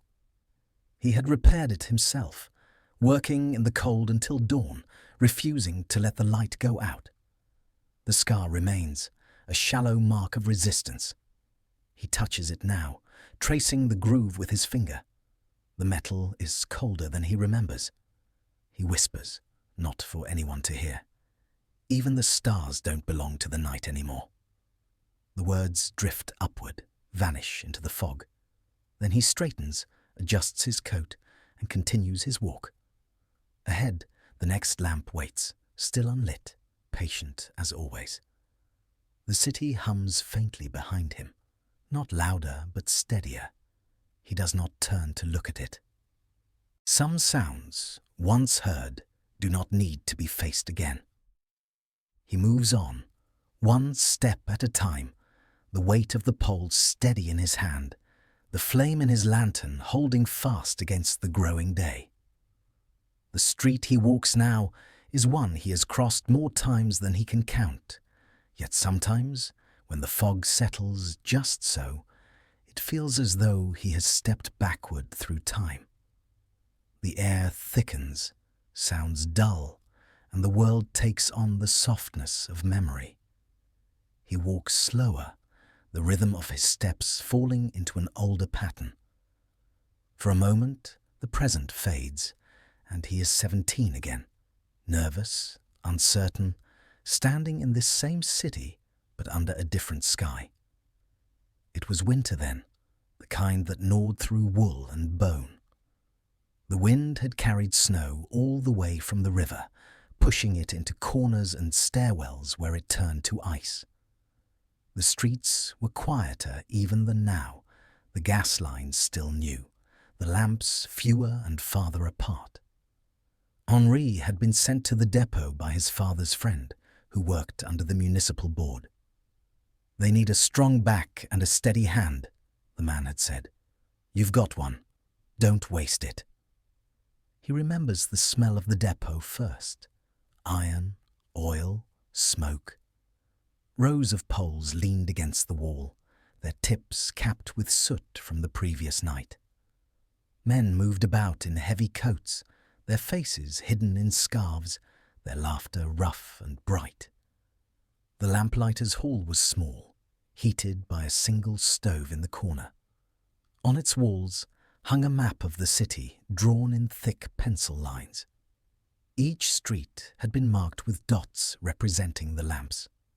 It looked like a constellation, the city's own stars arranged by human hands. The foreman, a man named Moreau, stood near the stove. He was tall, broad-shouldered, his beard flecked with grey, his hands black with oil. He handed Henri a pole nearly twice his height. "This is your life now," he said. "Treat it better than you treat yourself." Henri remembered laughing nervously, not realizing that Moreau had meant every word. That night, the air was brittle and sharp. They left the depot together, Henri following close behind as Moreau led him through the maze of streets. The lamps stood waiting, their glass catching faint reflections of the moon. Henri's breath came in clouds, his fingers stiff despite the gloves. Each step felt heavier, as though the street itself were testing him. Moreau stopped before a lamp at the edge of the bridge, the same bridge Henri still crosses every morning. "This one's yours," the old man had said. "Always start here. The first light should be near the water. It carries farther." Henri had nodded, heart pounding. The river below looked like ink, the current hidden beneath sheets of thin ice. He remembered feeling the world shrink around him, the silence, the cold, the immense responsibility of the moment. Moreau showed him how to fit the match into the pole's hollow tip, how to strike it without letting the wind steal the flame. "Patience," he had said. "If you rush, she'll fight you. Flame likes calm hands." Henri had tried. The first match went out, so did the second. On the third, the spark caught, but his hand trembled and the flame guttered. He heard Moreau chuckle softly behind him. "Don't look at her," he said. "Feel her, like you're teaching her to breathe." He tried again. This time the match flared cleanly, the flame holding steady at the tip of the pole. He raised it toward the glass, careful not to move too fast, and touched it to the wick. For a moment, nothing happened. Then, with a small sigh, the lamp came to life. The glass filled with gold. The darkness stepped back. The snow around his boots glowed faintly. He stood there, stunned, unable to speak. Moreau had clapped him once on the shoulder. "There, that's your first dawn. Remember it.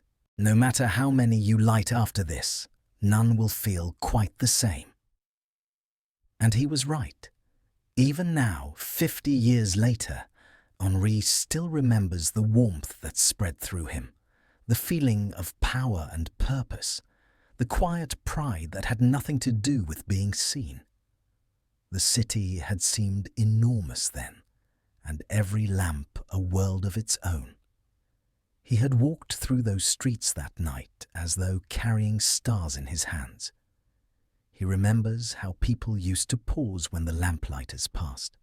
Windows would open, voices would call thanks. Children would wave, their faces bright in the glow.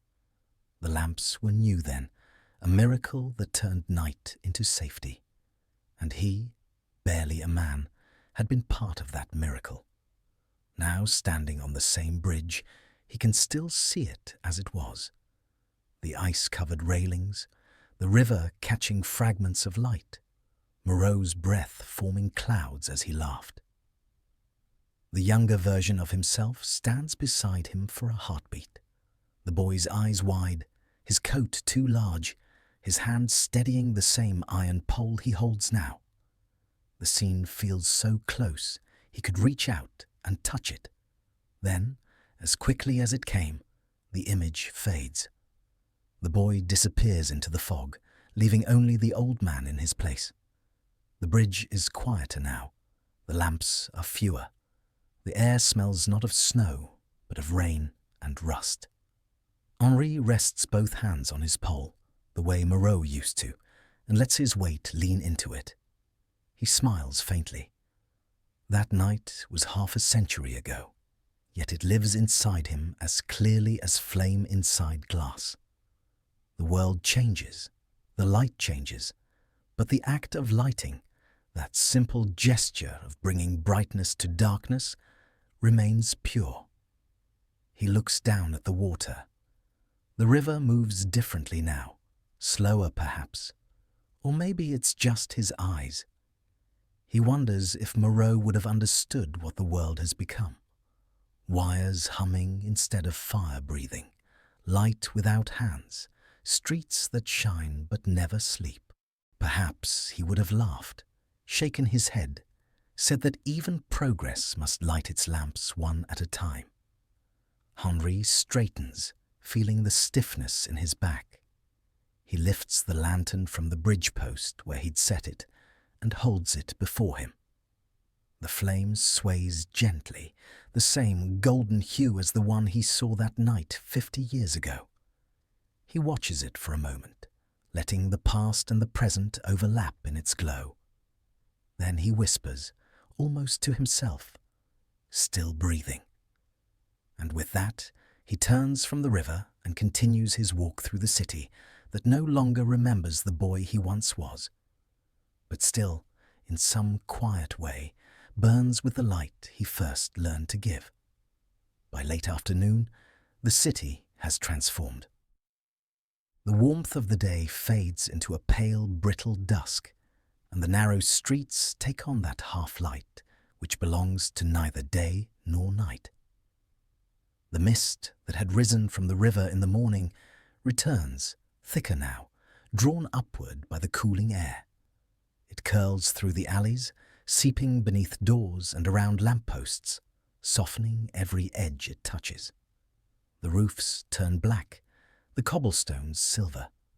The city exhales, weary from the hours of motion, and slips back toward its truest state. Quiet, patient, dimly glowing. Henri has been walking since before dawn. His coat is heavy with the day's dampness, his boots dark with dust. The streets have grown unfamiliar again in the fading light, but his body knows the route even when his eyes do not. The path between one lamp and the next is written into his muscles, each turn remembered without thought. The pole rests across his shoulder, its metal cool against his neck. The lantern in his hand burns low, its light flickering against the mist, as if it too is tiring. He pauses near the baker's corner, the same place where the first lamp still burns from morning. Now, instead of the smell of rising dough, the air carries the faint sweetness of cooling bread and the sharper note of coal smoke from the ovens. The window glows with steady light, but it is not his light. The bakery installed electric bulbs last month. They hum faintly, their brightness flat and unwavering. Henri stares at them for a moment, unable to decide if the glow feels alive or merely awake. The baker does not notice him. He is inside, counting coins into a small tin box, the day's labour already sealed away. Henri moves on without knocking. The streets stretch out ahead, emptying into the lower quarter. Here, the city feels older, closer to itself. The air grows colder as he descends. The stones underfoot are slick with a thin layer of water left by the evening drizzle, and the reflections of the lamps tremble across them, each one a small quivering star. The faint hiss of gas mingles with the whisper of the wind. He finds comfort in that sound, in its persistence. It is proof that his work still matters, if only for one more night. He reaches the square by the fountain, where pigeons roost beneath the arches, and the air smells faintly of damp stone. The fountain itself has long been dry, its bowl filled with rainwater and fallen leaves. Henri remembers when it flowed. Children used to gather here on summer evenings, their laughter bright against the hum of the lamps. That laughter is gone now, replaced by the occasional clatter of a passing cart or the hollow tap of a boot heel on stone. The sky deepens to blue-grey and a light rain begins to fall, not heavy, but persistent. It beads on his coat, glistens on his hands. He tilts his head upward. The first drops strike his face, cool and familiar. He doesn't hurry. Rain has always been a companion to his work, and he has learned to let it speak its rhythm over his own. Each droplet seems to echo against the iron poles, small percussions marking the passing of time. He lights a lamp near the fountain's edge, shielding the match with his hand. The flame sputters in the damp air, struggling before it catches. When it finally steadies, its glow spreads across the wet stones, reflected in dozens of trembling fragments. The rain turns those reflections into ripples, tiny circles of light expanding and fading. Henri watches them for a long moment, as if they were messages being carried away. A child runs past, a blur of movement, laughter following behind. The sound is brief but startling, slicing through the stillness like a bird darting across the grey. He turns his head, but the figure has already vanished down a side alley, leaving only the echo of footsteps and the faint smell of rain-soaked wool. For a moment, Henri feels something close to joy, quick and fleeting. He can't remember the last time laughter passed through this street. He resumes his walk. The lamps ahead are still dark, their iron bodies gleaming wet. Each one waits like a note yet to be struck. He lights them in sequence, his movements steady and precise. Each flame rises to meet him, soft at first, then strong. The street brightens in gentle stages, gold spilling slowly into the rain. The rhythm calms him. Lift, strike, light, step, the same pattern he has followed for decades. The rain intensifies, a soft drumming that fills the air with a kind of music. It muffles the distant noises of the city, the tram bell, the faint chatter from the cafe, the rumble of a carriage on the bridge. Everything folds into one slow pulse. Henri's shoulders ache, but he does not stop. His work has always belonged to the hours when others retreat indoors. This solitude, wet and endless, is his inheritance. By the time he reaches the corner of Rue du Cloître, night has fully taken hold. The gaslights now outshine the sky, their halos shimmering through the mist. The city glows faintly, not in brilliance, but in warmth, a quiet light that seems to breathe with the rain. Henri stands still for a while, watching how the droplets move through the beams, each catching a moment of gold before disappearing. The air hums faintly, alive with small sounds. The hiss of flame, the whisper of water, the sigh of the wind against the eaves. He thinks, as he often does at this hour, that the city seems most itself in the rain. It hides its harshness, its noise, its ambition. It becomes gentle, fragile, reflective. The lights soften, the edges blur, and everything seems closer to forgiveness. Perhaps that is why he has never resented bad weather. Rain has always protected the kind of beauty the sun forgets to notice. At the far end of the street, he spots another group of workers under a canvas tarp. Even at this hour, they are still at it, connecting cables, securing fixtures, preparing for the day when these lamps will no longer need him. Their electric bulbs shine harshly through the downpour, blue-white and cold. Henri watches for a moment, then turns away. He prefers the gold that bends, the warmth that trembles. He lifts his lantern once more, its flame burning low but faithful, and starts toward the final stretch of his route. Behind him, the rain continues to fall, striking every surface with 1,000 small, steady hands. Ahead, the lamps wait, quiet, unlit, and alive only in potential, each one a small promise in the dark. As he moves through the rain, the sound of his steps merges with the rhythm of the water. The city fades into shadow and sound, a living instrument of breath and flame. The night belongs to him again for a few more hours before the dawn takes it back. The rain has eased into a fine mist, the kind that never fully falls but lingers, weaving silver threads through the air. The city is wrapped in it, streets softened, rooftops blurred, the horizon erased. Lamps glow faintly in the distance, each halo diffused by moisture, until the whole street looks as though it floats in some quiet dream. Henri moves slowly through it, pole in hand, the lantern's reflection stretching and breaking across puddles. This is the part of the evening he knows best, and yet tonight it feels heavier, charged with an awareness that this ritual, so ordinary, so constant, is nearing its end. He stops before another lamp, one of his oldest. Its base leans slightly, the bolts rusted from years of rain. He knows each scar on its iron, remembers when a horse cart scraped it one icy morning, remembers straightening it himself with a borrowed wrench. The glass above is clouded, a thin film of soot softening the light even before it's lit. He wipes it clean with his sleeve, his fingers stiff with the chill. A match flares between them, a brief golden crack in the grey. He lifts the pole and breathes softly as he guides the flame upward.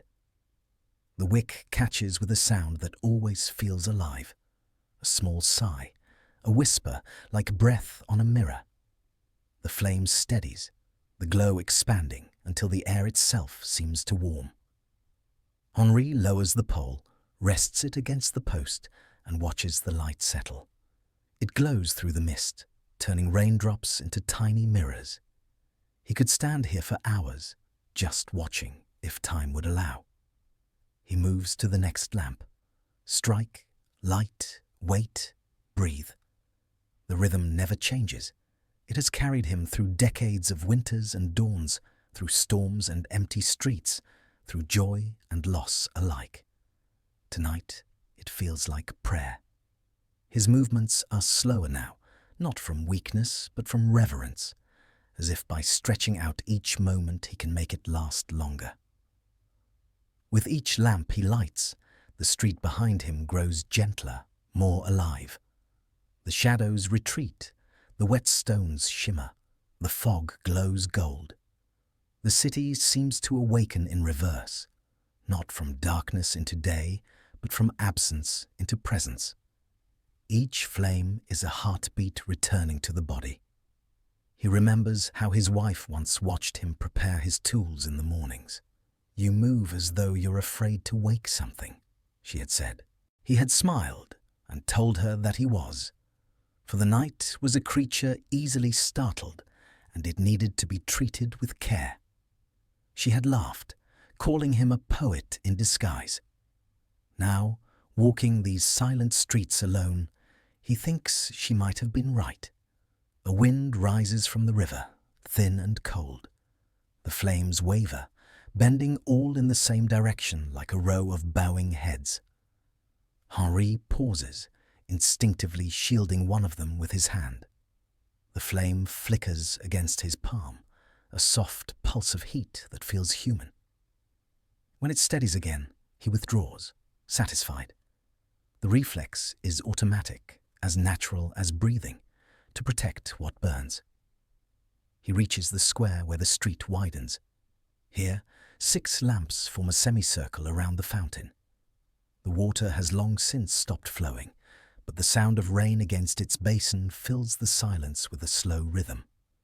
Henri stands in the center, surrounded by unlit lamps. He turns slowly, one by one, lighting each in sequence. With every new flame, the square grows warmer, the mist glowing like gauze. When the last one catches, he steps back and looks at his work. The lamps seem to speak to one another, their lights overlapping, blending into a single calm pulse that holds the space together. Henri feels it in his chest, that same quiet connection. Not pride, not satisfaction, something gentler. He has spent a lifetime tending these flames, and in return, they have tended him. They have given shape to his days, meaning to his silence, purpose to his solitude. He moves on. The final stretch of his route leads uphill toward the old church and the narrow alleys that branch from it. The lamps there are fewer, but they have always been his favorite. Small, isolated, stubbornly bright. The climb tires him now. His breath comes shorter, his knees ache, yet each step feels necessary. It would be unthinkable to end the night without finishing the route. Halfway up, he stops to rest against a wall. The rain has left small rivers along the stones, thin streams glinting in the lamplight. He watches them flow for a while, following their paths downward until they disappear into the cracks between cobblestones. Everything moves toward disappearance, he thinks. Light, water, breath. But for a time, each leaves a trace. He presses on. The mist thickens again near the top of the hill. The lamps here are barely visible until he stands directly beneath them. Each one greets him like an old friend emerging from the fog. He lights them carefully, lingering after each flame steadies, whispering under his breath words that mean nothing and everything at once. Perhaps it is a farewell, though he doesn't dare call it that. At the final turn, he comes upon the church. Its doors are closed, but a faint light spills from the stained glass window above the entrance. Not electric, not gas, but candlelight. Someone inside has lit a vigil. The warm glow trembles through the colored glass, scattering faint blues and reds across the wet pavement. Henri stops and lets the sight wash over him. For a moment, he feels at peace. Not because of faith. His belongs to work, not worship, but because the scene holds what he has always sought, light that lives, fragile but unbroken. He lights the lamp nearest the church, the one that leans slightly toward the gate. The flame catches easily, steady as breath. He stands for a long time, watching it shimmer beside the flicker of the candlelight through the glass. Two kinds of flame, separated by walls and time, yet kindred in spirit. The air grows colder. The rain returns in a whisper. Henri lowers his pole, wipes his hands on his coat, and looks down the hill. The street he has just come from glows faintly through the fog, a golden path fading into distance. The city beneath it lies in layers of shadow and light, each lamp marking his passing, each one a fragment of his life left burning in the dark. He knows he will not light them again tomorrow. The new bulbs will be tested by then, and the gas lines sealed. But tonight, the city still belongs to him.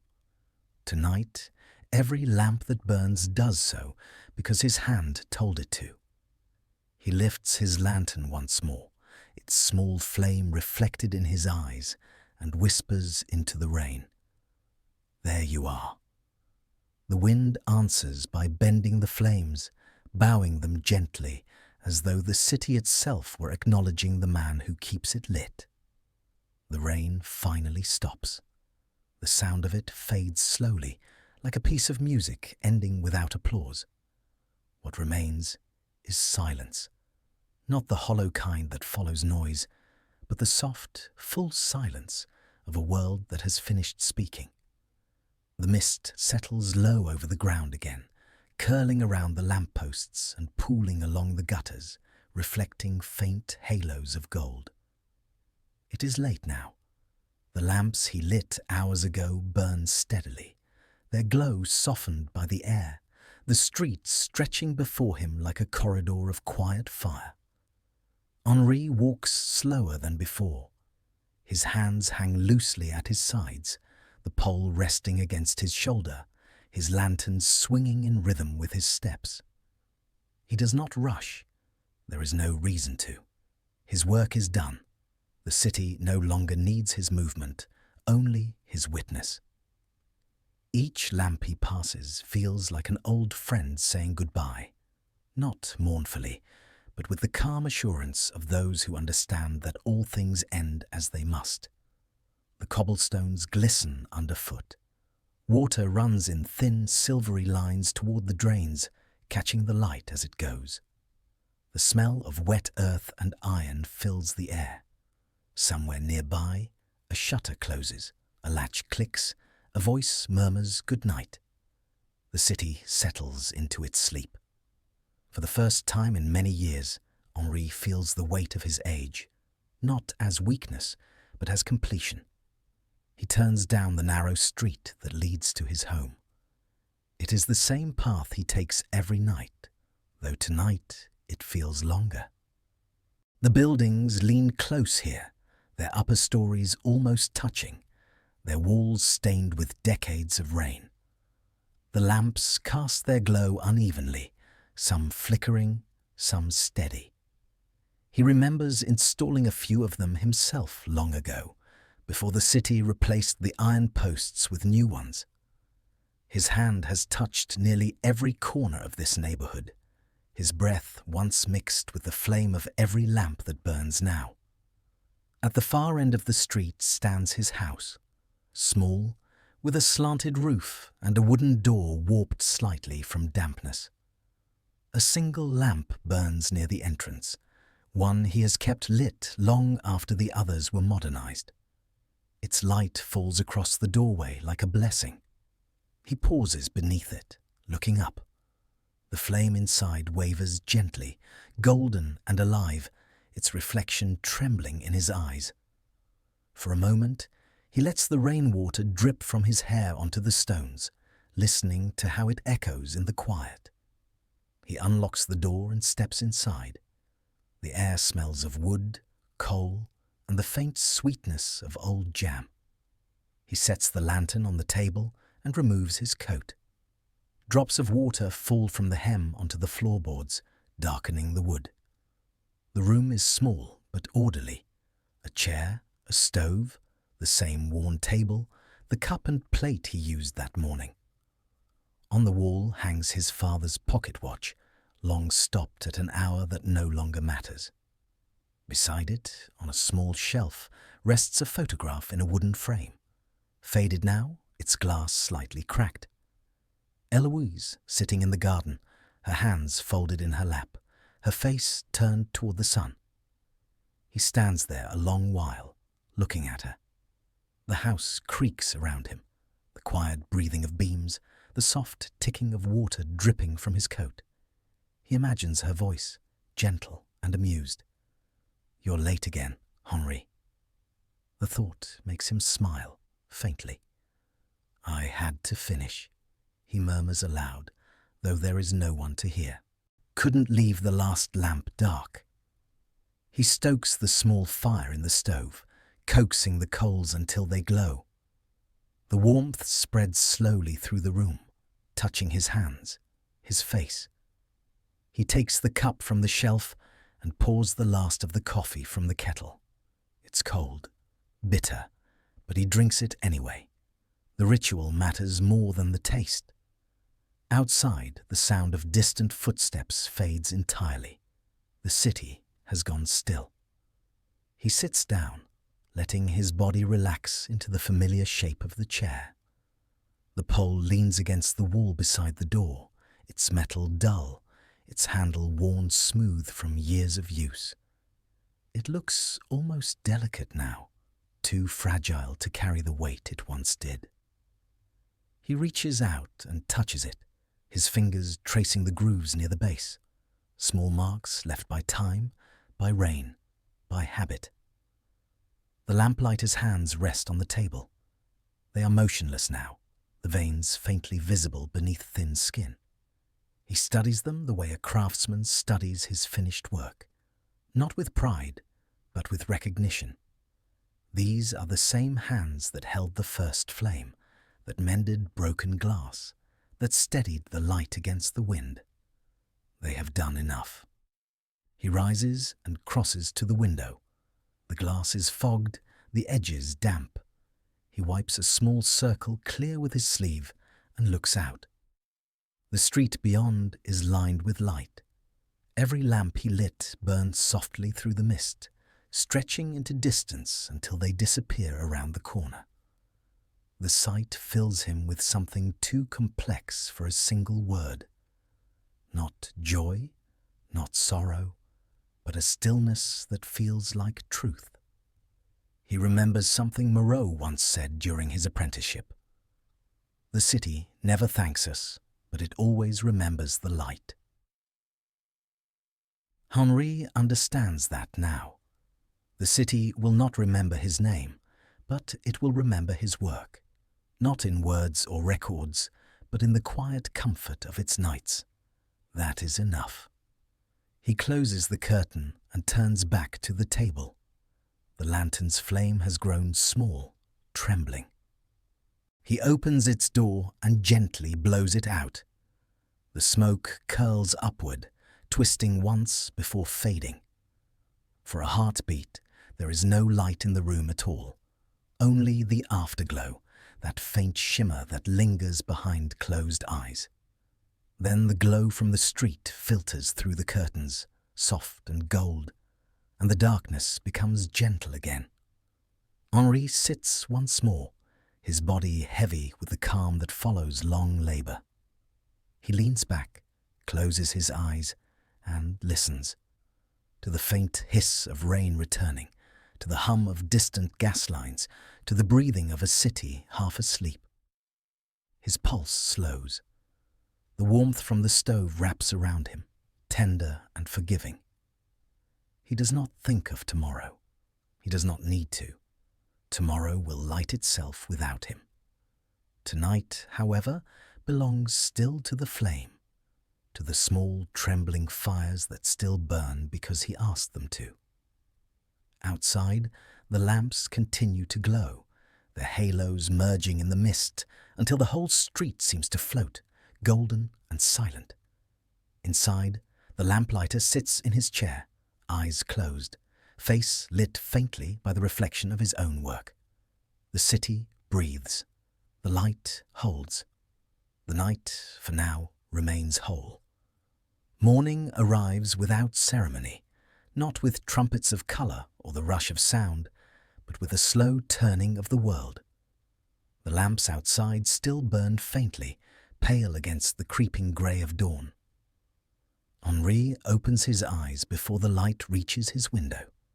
His body wakes out of habit, long before his mind remembers there is no route to walk today.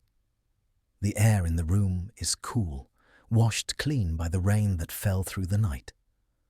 For a few moments he lies still, listening to the faint hum of the city, softer now, almost like breathing in another room. He rises slowly, his joints stiff, his hands unsteady for the first few seconds. The fire in the stove has gone out, leaving a bed of cold ash. He crosses to the window and pulls back the curtain. The street outside is still, soaked and glistening. The lamps he lit last night glow weakly in the daylight, their purpose nearly finished. He watches them the way one might watch birds before migration, knowing they will soon disappear, yet comforted by their presence. The city looks peaceful from here, though Henri knows better. Beneath those quiet streets, men are already at work, digging, replacing, rewiring. Progress never sleeps, only pauses to catch its breath. The electric lines will be tested this morning. By tonight, the flames he tended for half a century will be extinguished forever. He does not feel anger. The emotion is quieter, deeper, like standing in a room that has been emptied of furniture. There is space where purpose used to live, and it echoes when he moves. But the echo itself is not cruel. It reminds him that once there was sound. He pours water into the kettle and sets it on the stove, though he does not light it yet. The motions are comforting, a ritual that belongs to him alone. As he waits, he sits by the window, hands folded, eyes on the street. He thinks about the years that have passed, the lives that unfolded quietly beneath the lamps. Lovers meeting, shopkeepers locking their doors, drunkards finding their way home, soldiers returning, beggars sleeping in doorways. All those lives briefly touched by the light he kept alive. They never saw his face, never knew his name, but they walked safely because of him. That thought, he decides, is enough to fill whatever emptiness remains. He has spent most of his life surrounded by light, yet he understands now that light itself is not the gift. It is the act of giving it. The flame, fragile and brief, has always been a bridge between what exists and what is still unseen. To tend light is to tend to hope, not the grand kind that moves nations, but the small human kind that guides a single step forward in the dark.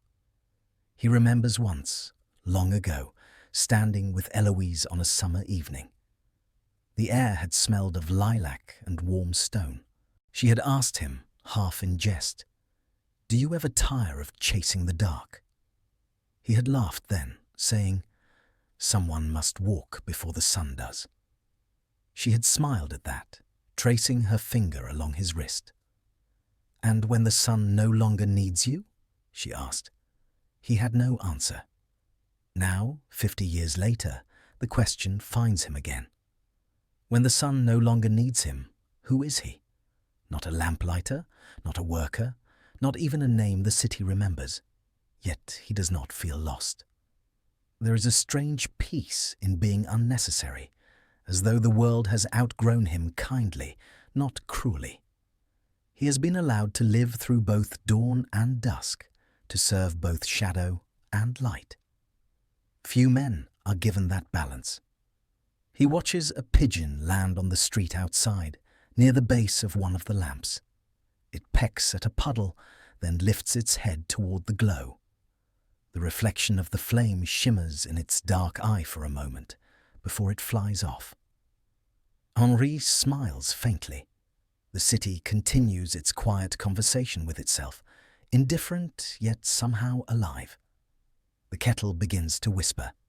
He lights the stove and pours a small cup of coffee, black and thin. The first sip is bitter, grounding. He sits again and lets his thoughts wander. Light, he thinks, has always been misunderstood. People praise its beauty, but rarely its labor. They forget that light is not born. It must be coaxed, tended, protected. It is not a conquest over darkness, but a fragile truce. Without care, it dies. Without darkness, it loses meaning. He looks at his hands, the same hands that once trembled the first time he struck a match on the bridge. They are older now, but the tremor remains, not from fear, but from tenderness. These hands have spent a lifetime teaching light to live, and now they will rest. He sets the cup aside and leans back, closing his eyes. The warmth of the coffee lingers on his tongue. He imagines the city beyond his window as one vast body of light and shadow, breathing in time with the world. Somewhere, a worker tests a switch, a circuit hums, a bulb flares for the first time. A new dawn begins, and it does not need him. Still, for a moment, he imagines the city pausing, the wires holding their breath, the glass bulbs listening, as though acknowledging the man who, for 50 years, carried light on his shoulder through fog, through snow, through endless dawns. He exhales. "You were never mine to keep," he murmurs, not to the city, but to the flame itself. The kettle falls silent. Outside, the lamps flicker once, or perhaps it is only the wind, and then, one by one, they fade in the rising sun. Henri sits by the window, watching as the daylight takes their place. The world has no need of fire now, and yet, somewhere deep in its foundations, beneath the wires and stone, the memory of the old light lingers, warm, human, and alive. He closes his eyes. For the first time in his life, he does not need to wake before dawn. The light will manage without him, and in that thought there is peace. The morning drifts forward, pale and unhurried. Through the window, the city begins to take shape in soft layers of sound. The slow rumble of carts, a door closing, footsteps across wet stone. The lamps outside are already extinguished. The light of the new day has washed them clean of purpose, leaving only their slender forms standing like punctuation marks along the street. Henri watches them for a long while, not in sadness, but in thought. He has never feared endings. A life spent tending flame teaches one the inevitability of vanishing. The light exists only because it must one day die. Its beauty lies in its impermanence. Perhaps that has been the meaning all along, not to preserve the light, but to accept its transience with grace. He sips what remains of his coffee. It has gone cold, but the bitterness pleases him. There is honesty in it. Sweetness, he thinks, belongs to memory. Bitterness belongs to truth. He sets the cup aside and lets his hands rest flat on the table, palms down.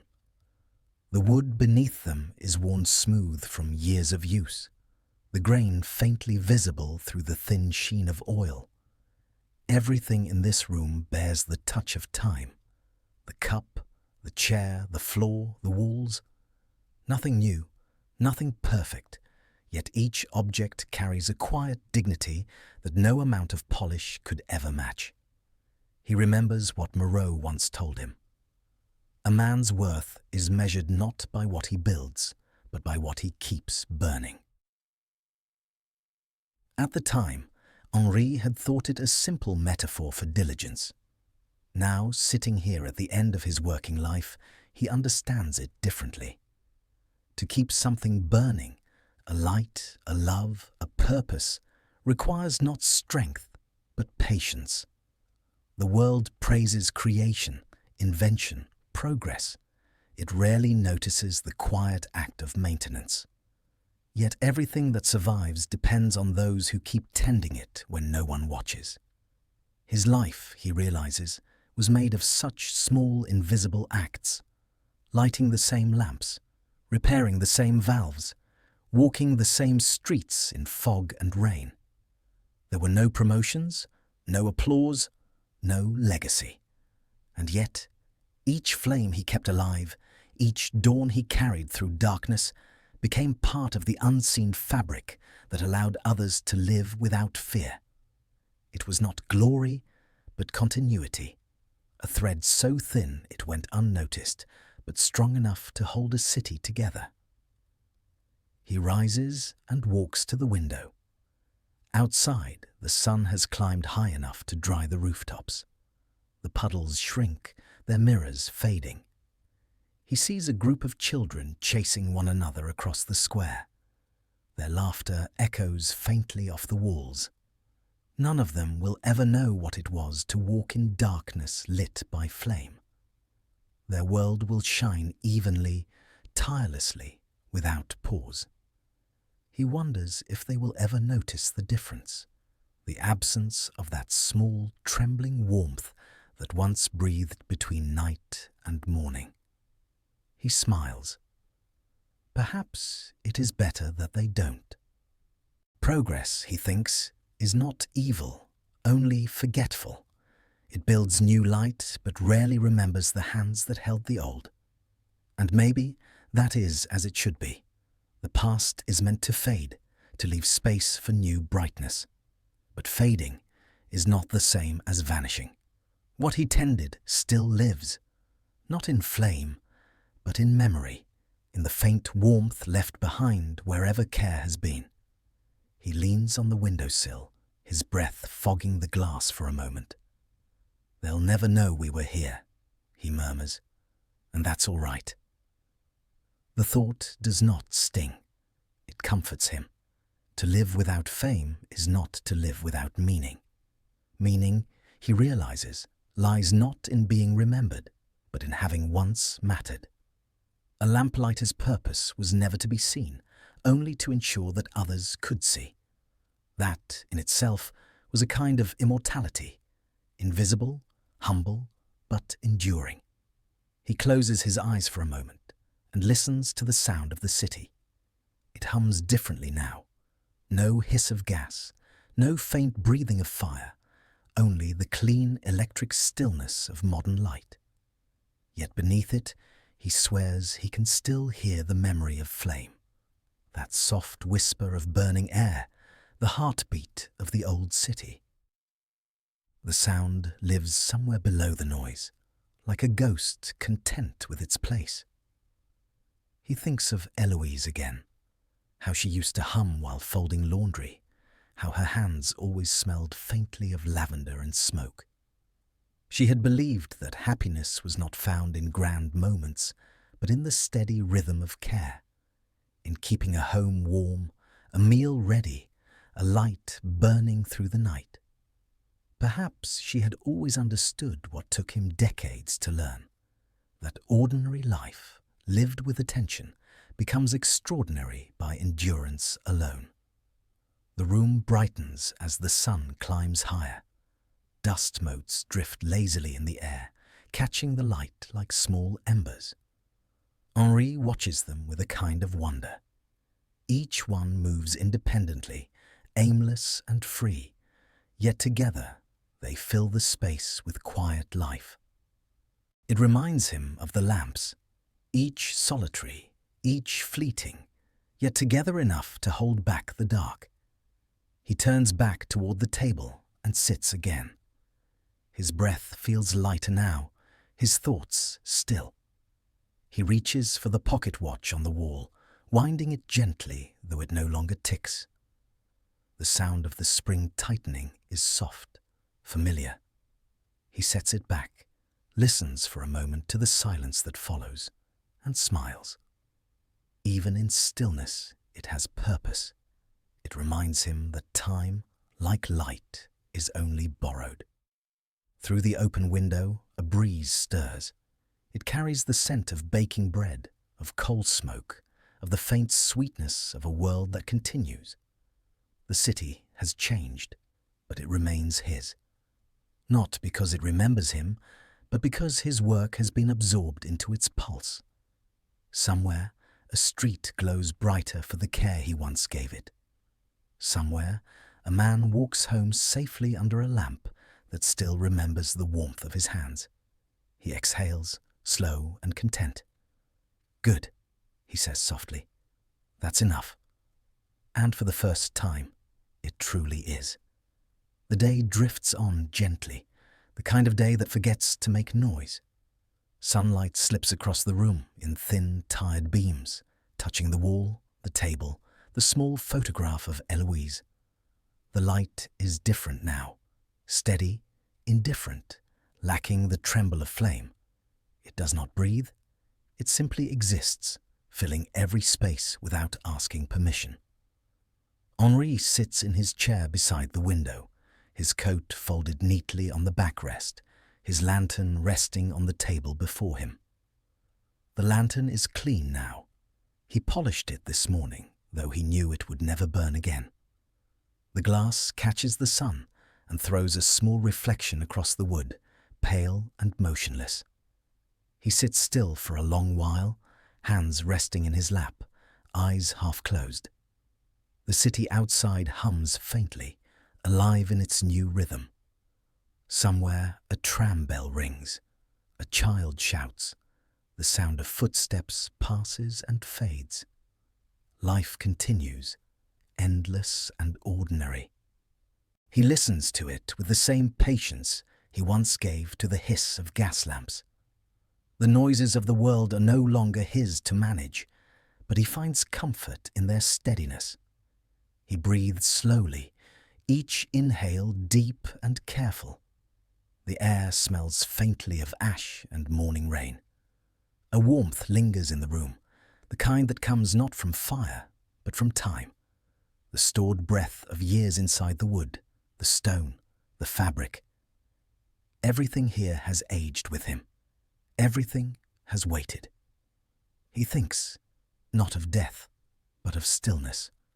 The stillness he once found on fog-covered mornings when the city held its breath before dawn. This, he realizes, is the same feeling. The same suspension between dark and light, between what ends and what continues. Perhaps this is what he has always been walking toward. Not an ending, but a pause. The world in balance. He looks again at the photograph. Her face is faint now, faded by sunlight and years, but her expression remains unchanged.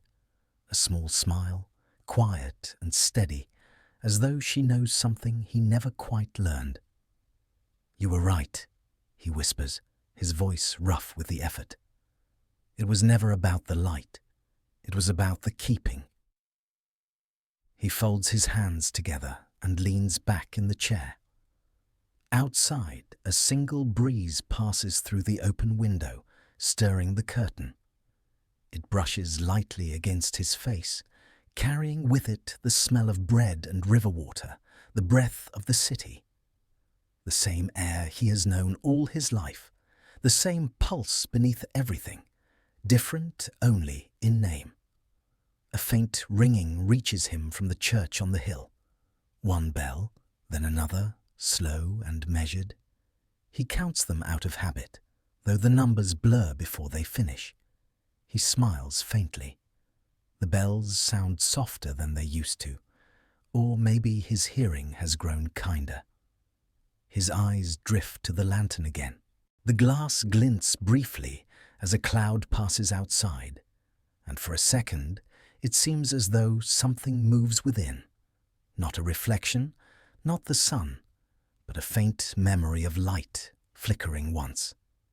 He knows it isn't real, yet he doesn't look away. It is enough to remember what it felt like. The warmth against his face, the weight of the pole in his hand, the whisper of flame catching on the wick. He can almost hear the faint hiss, the sound that was his companion for half a century. He closes his eyes and lets the sound fill the room in his mind. It grows softer, smaller, until it becomes nothing more than breath. His breath, slow, rhythmic even. The sun shifts again. Shadows move along the floor. The air is still. When the evening comes, the light outside turns gold, the same color as fire used to be. It slips through the window, rests upon the old lantern, and for a brief moment the room seems to glow from within. The reflection touches his hands, his face, the photograph. Everything is bathed in the same quiet hue, the last color of day, the first color of memory. The street beyond the window begins to change once more. Workers move along it, testing the new electric bulbs. One by one they flare to life, pure, white and constant. The city brightens all at once, the lamps humming in perfect unison. The world glows with a light that will not flicker, will not breathe, will not die before dawn. No one looks toward the small house on the corner. No one notices the window with its open curtain, the old man sitting still beside it. The light fills the room, indifferent but gentle, and for a moment it seems to bow, not to honor, but to include. Outside the city shines. Inside everything is quiet. The clock on the wall, long stopped, reflects a sliver of sunset in its glass. The lantern remains closed, the flame long gone. And yet, in that silence, it feels as though something continues to glow. Faintly, invisibly, not in the air, but in the space between things. Perhaps light, once tended with care, never truly dies. It only changes form, carrying its warmth elsewhere, into memory, into the walls, into the breath of those who pass through its glow without knowing whose hands kept it alive. The city will forget his name. The world will not speak of him. But tonight, somewhere in the hum of its new light, his work endures. The streets are bright. The darkness kept its promise. Henri sits motionless in his chair, the faintest trace of a smile on his face. The last of the sunlight fades from the window, and the room falls into a calm that feels complete. A silence filled not with absence, but with rest. And in that stillness, the lamplighter's light, unseen, unnamed, eternal, remains. The next morning arrives with unusual brightness, a clean, clear light that seems almost new. The storm has passed completely. The sky stands unclouded, pale as porcelain. The air smells of metal and wet stone, sharpened by the night's rain. The city wakes slowly, unsure of itself beneath this unbroken glow.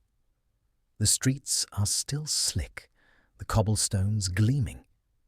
In every puddle, the reflections of the new electric lamps shimmer like coins scattered by an unseen hand. At the corner near the bridge, a boy with a stack of newspapers under his arm hurries past, calling headlines into the empty air.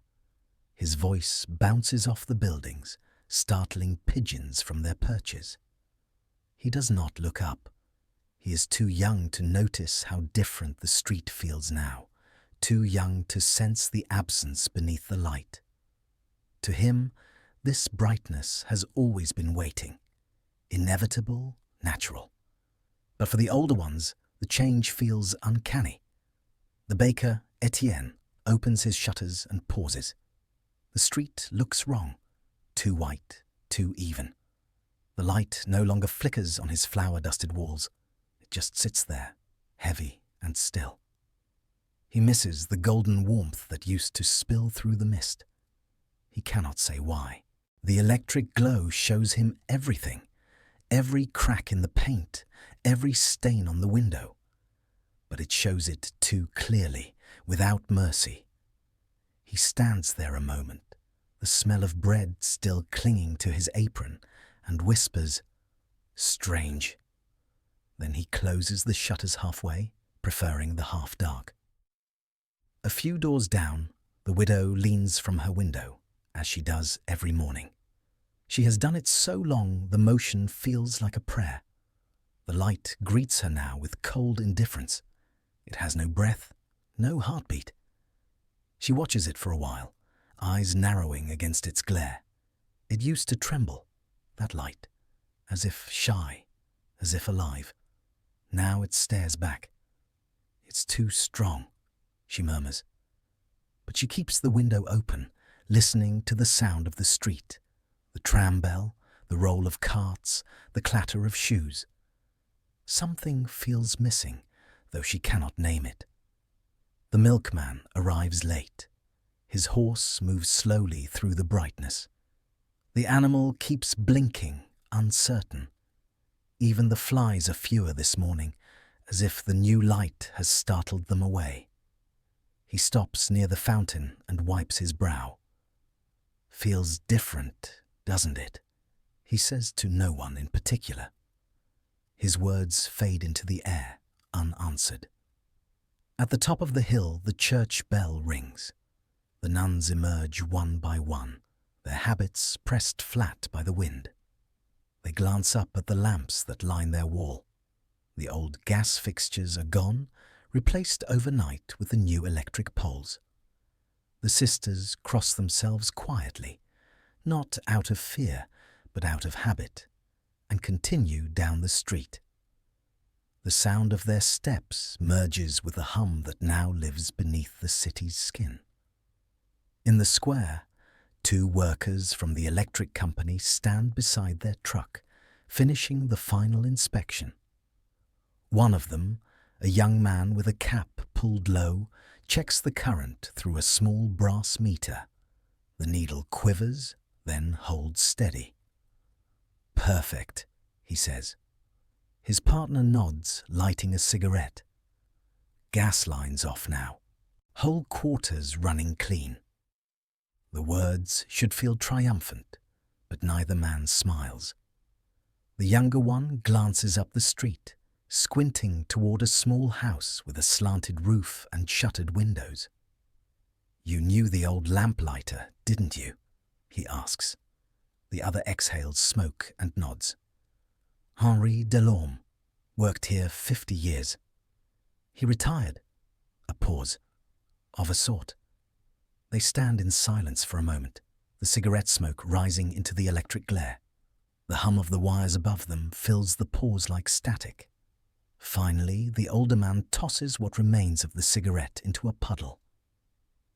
"He did good work," he says. "Quiet work. The kind no one remembers until it stops." The younger man nods. "Guess we owe him the light." "Maybe," the other replies. "Or maybe the light owes him." They climb into the truck, the engine coughing once before catching. As it drives away, the sound fades quickly, swallowed by the hum of the new age. By mid-morning, the city is fully awake. The markets open, voices rise, wheels turn. The brightness fills every alley, every corner. Yet in its perfection, there is something missing, something small but unmistakable. The air feels thinner, emptier, as if the city has forgotten to breathe. The baker notices it again around noon. He steps outside for a moment, wiping his hands on his apron. The lamps stand silent above him, their glass spotless, their light unwavering. For no reason he can explain, he looks toward the house at the end of the street, the small one with the crooked door and the old lamp still standing near its gate. The flame is gone, of course, but he swears he can still smell smoke in the air, faint and sweet like memory. He tilts his head as though listening for something. But the only sound is the hum of the wires, steady and indifferent. For a moment, he imagines a figure moving through the morning mist. A man with a lantern, shoulders bent, steps slow but sure.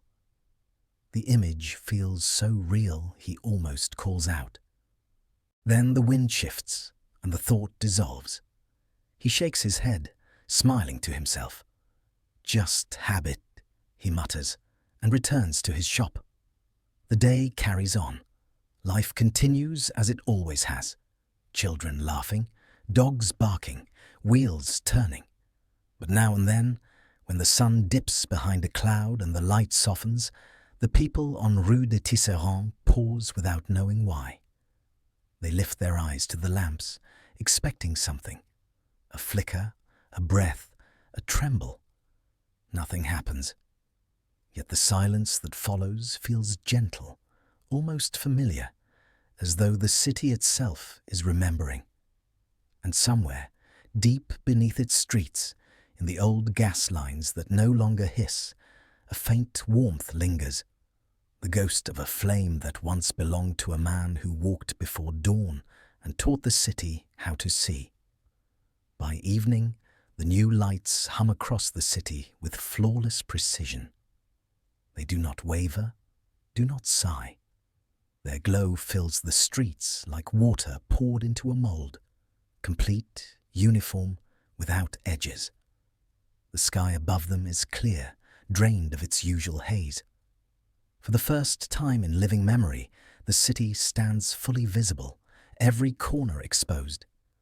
But in that brightness, there is an absence no one can name. The light is colder, smoother, too perfect to touch. It lacks the warmth that once softened the nights, the golden pulse that made walls breathe, and cobblestones shine like quiet rivers. The citizens walk through it with unease they do not understand. Children laugh beneath it, but no longer chase shadows. Lovers stand in its glare and find no mystery in each other's faces. The city is brighter, but not warmer. Down on Rue Saint-André, the baker closes early. He has done so every night since the change. The bread still sells, the ovens still glow, but the evenings feel longer now. He stands at his doorway, wiping flour from his hands, watching the electric lamps hum above the street. There are no flickers anymore, no slow breathing of flame. The light holds steady, and somehow that steadiness feels unkind. He looks toward the far end of the street, where Henry's house still stands. The shutters are closed. A faint reflection of the new light trembles in the window, pale and colourless. He nods once to no one, as if acknowledging something unspoken. Then he turns back inside, letting the door close softly behind him. Across the city, others do the same, small gestures of habit that remain after their meaning has gone. The widow still opens her window at dawn, though there is no lamplighter to greet. The milkman still tips his cap to the first post by the fountain, though it no longer burns. The cobbler still lights a candle on his bench, though it adds nothing to the brightness around him. Rituals linger where memory persists. At the church, the sisters have gathered for their evening prayer. The candles on the altar burn low, their flames trembling in the electric glow that floods through the windows. The contrast is strange. Living light beside mechanical light, one flickering, the other fixed. Mother Agnes notices it as she kneels. The candle bends when she breathes, as if it listens. The bulbs overhead remain still. She closes her eyes and prays not for progress or salvation, but for gentleness, that the world, even in its brilliance, might not forget to flicker. The streets quiet as night deepens. The new lamps do not dim. They hold their glow with the discipline of soldiers, erasing darkness completely. The stars seem weaker above them, their distance magnified by the perfection below. The sky no longer mirrors the city, it recoils from it. And yet, somewhere in that hard light, something softer moves. A cat steps from an alley, its fur catching the glow. It pauses beneath a lamppost, the same one Henri used to touch before beginning his rounds, and sits watching the street. Its eyes reflect the pale brightness, but within them is a smaller, older light, the amber spark of life. It blinks once, twice, then curls its tail and waits, as if expecting footsteps that never come.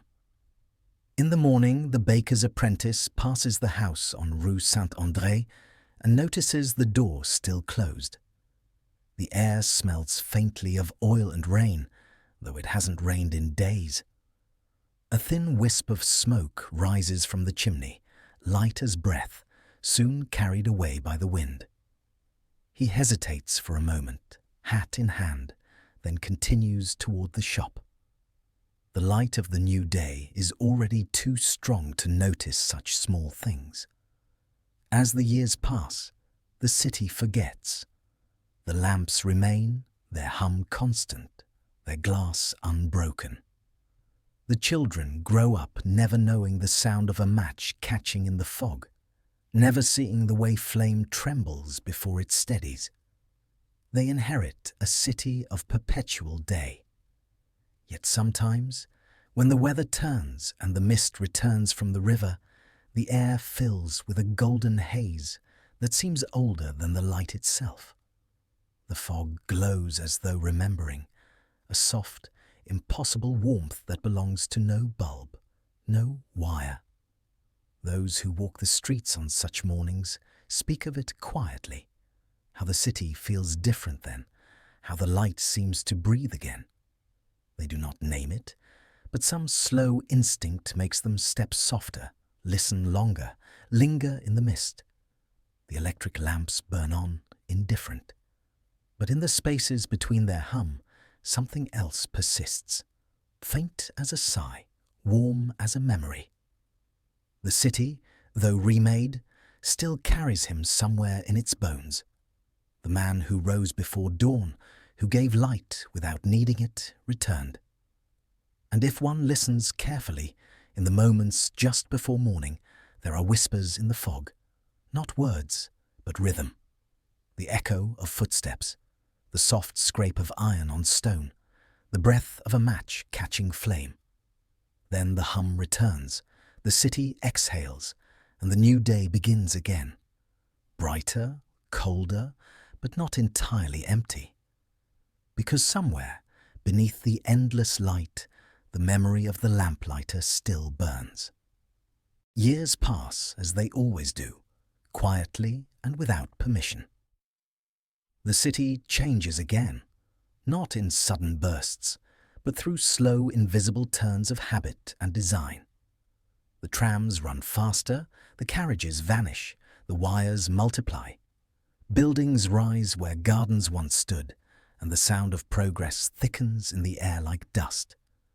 The old quarter survives, but only as a memory in brick and stone, an echo of gentler rhythms. Few now recall that the streets were once lit by flame. The younger citizens walk beneath their bright, unblinking lamps without ever wondering who gave them their glow. The idea that light once required hands feels quaint, almost mythic, like the notion of knights or candle-lit carriages. Yet traces remain, buried in the city's unconscious. Small gestures, persistent habits, unspoken reverence. In the school by the river, a teacher speaks to his pupils of the past. Before electricity, he says, chalk in hand, men called lamplighters walked the streets each night to ignite the gas lamps. Without them, the city would have been dark. A few children raise their eyebrows, uncertain if it's a fable.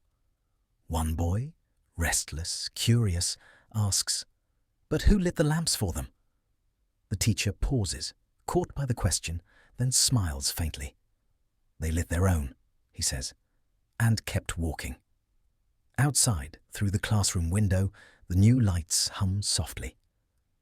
But sometimes, when fog drifts in from the river, the glow turns gold for a moment, and the children press closer to the glass without knowing why.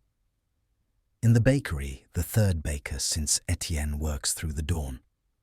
The shop is bigger now, tiled and spotless, the ovens powered by switches instead of coal. Yet some mornings, before the first customers arrive, he stands by the door, staring at the street as though expecting someone. He doesn't know why he does it. It's just something his father used to do, and his father before him. When the air is cold and the mist low, he swears he can smell smoke, faint and sweet, like baked sugar. The widow's house is gone, replaced by a row of apartments. The fountain has been restored, though no one remembers the last time it flowed naturally. Children play there after school, their laughter rising through the electric hum.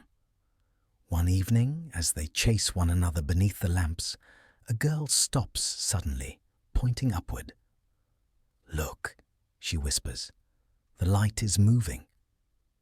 For a second, it does seem to shimmer, not flicker, but tremble, as though stirred by breath. The others laugh, thinking it a trick of her eyes. But she stands still, watching. When she grows older, she will remember that moment without knowing why it mattered. At the church on the hill, the sisters have aged, and many have gone. Mother Agnes walks the corridor alone most evenings, the rosary soft in her hand. The electric lights buzz faintly overhead, a sound too steady to be holy. Sometimes she passes the old storeroom that once held the gas canisters. It now contains brooms and folded linens, but the air within still smells faintly of metal and oil. She kneels there sometimes, lighting a candle though there is no need. The small flame dances against the wall, and for a heartbeat she feels less alone. For him, she whispers.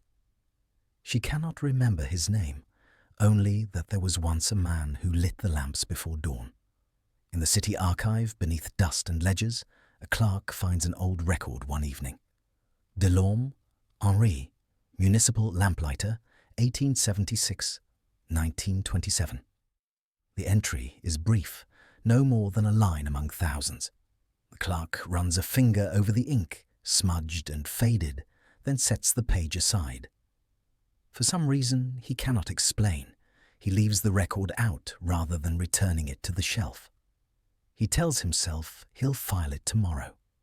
And so it remains there, open, beneath the low yellow light of his desk lamp, the only light in the room that still trembles slightly when the wind passes outside. The city never builds a statue for Henri Delorme. No plaque bears his name. But when winter returns and the fog rises from the river, the light that fills the streets grows softer, almost golden, almost breathing. Those who walk home late notice it and pull their coats tighter, not from cold, but from the strange, inexplicable feeling that someone walks beside them. Perhaps it is nothing more than memory, or perhaps the city itself remembers him, not in monuments, but in the warmth that clings to its walls, in the way light bends kindly around its corners, in the faint pulse that still lives within its silence. And if one stands very still in the small hours before dawn, when even the trams have stopped and the hum of wires grows faint, there is sometimes the ghost of another sound, soft, rhythmic, human. The steady tap of boots on wet stone, the brief hiss of a match. Then, just for a moment, every lamp in the old quarter seems to glow a little warmer, as though welcoming something unseen. The warmth lingers, then fades with the first hint of daylight. The city wakes, the world continues, but the light, the true light, remains.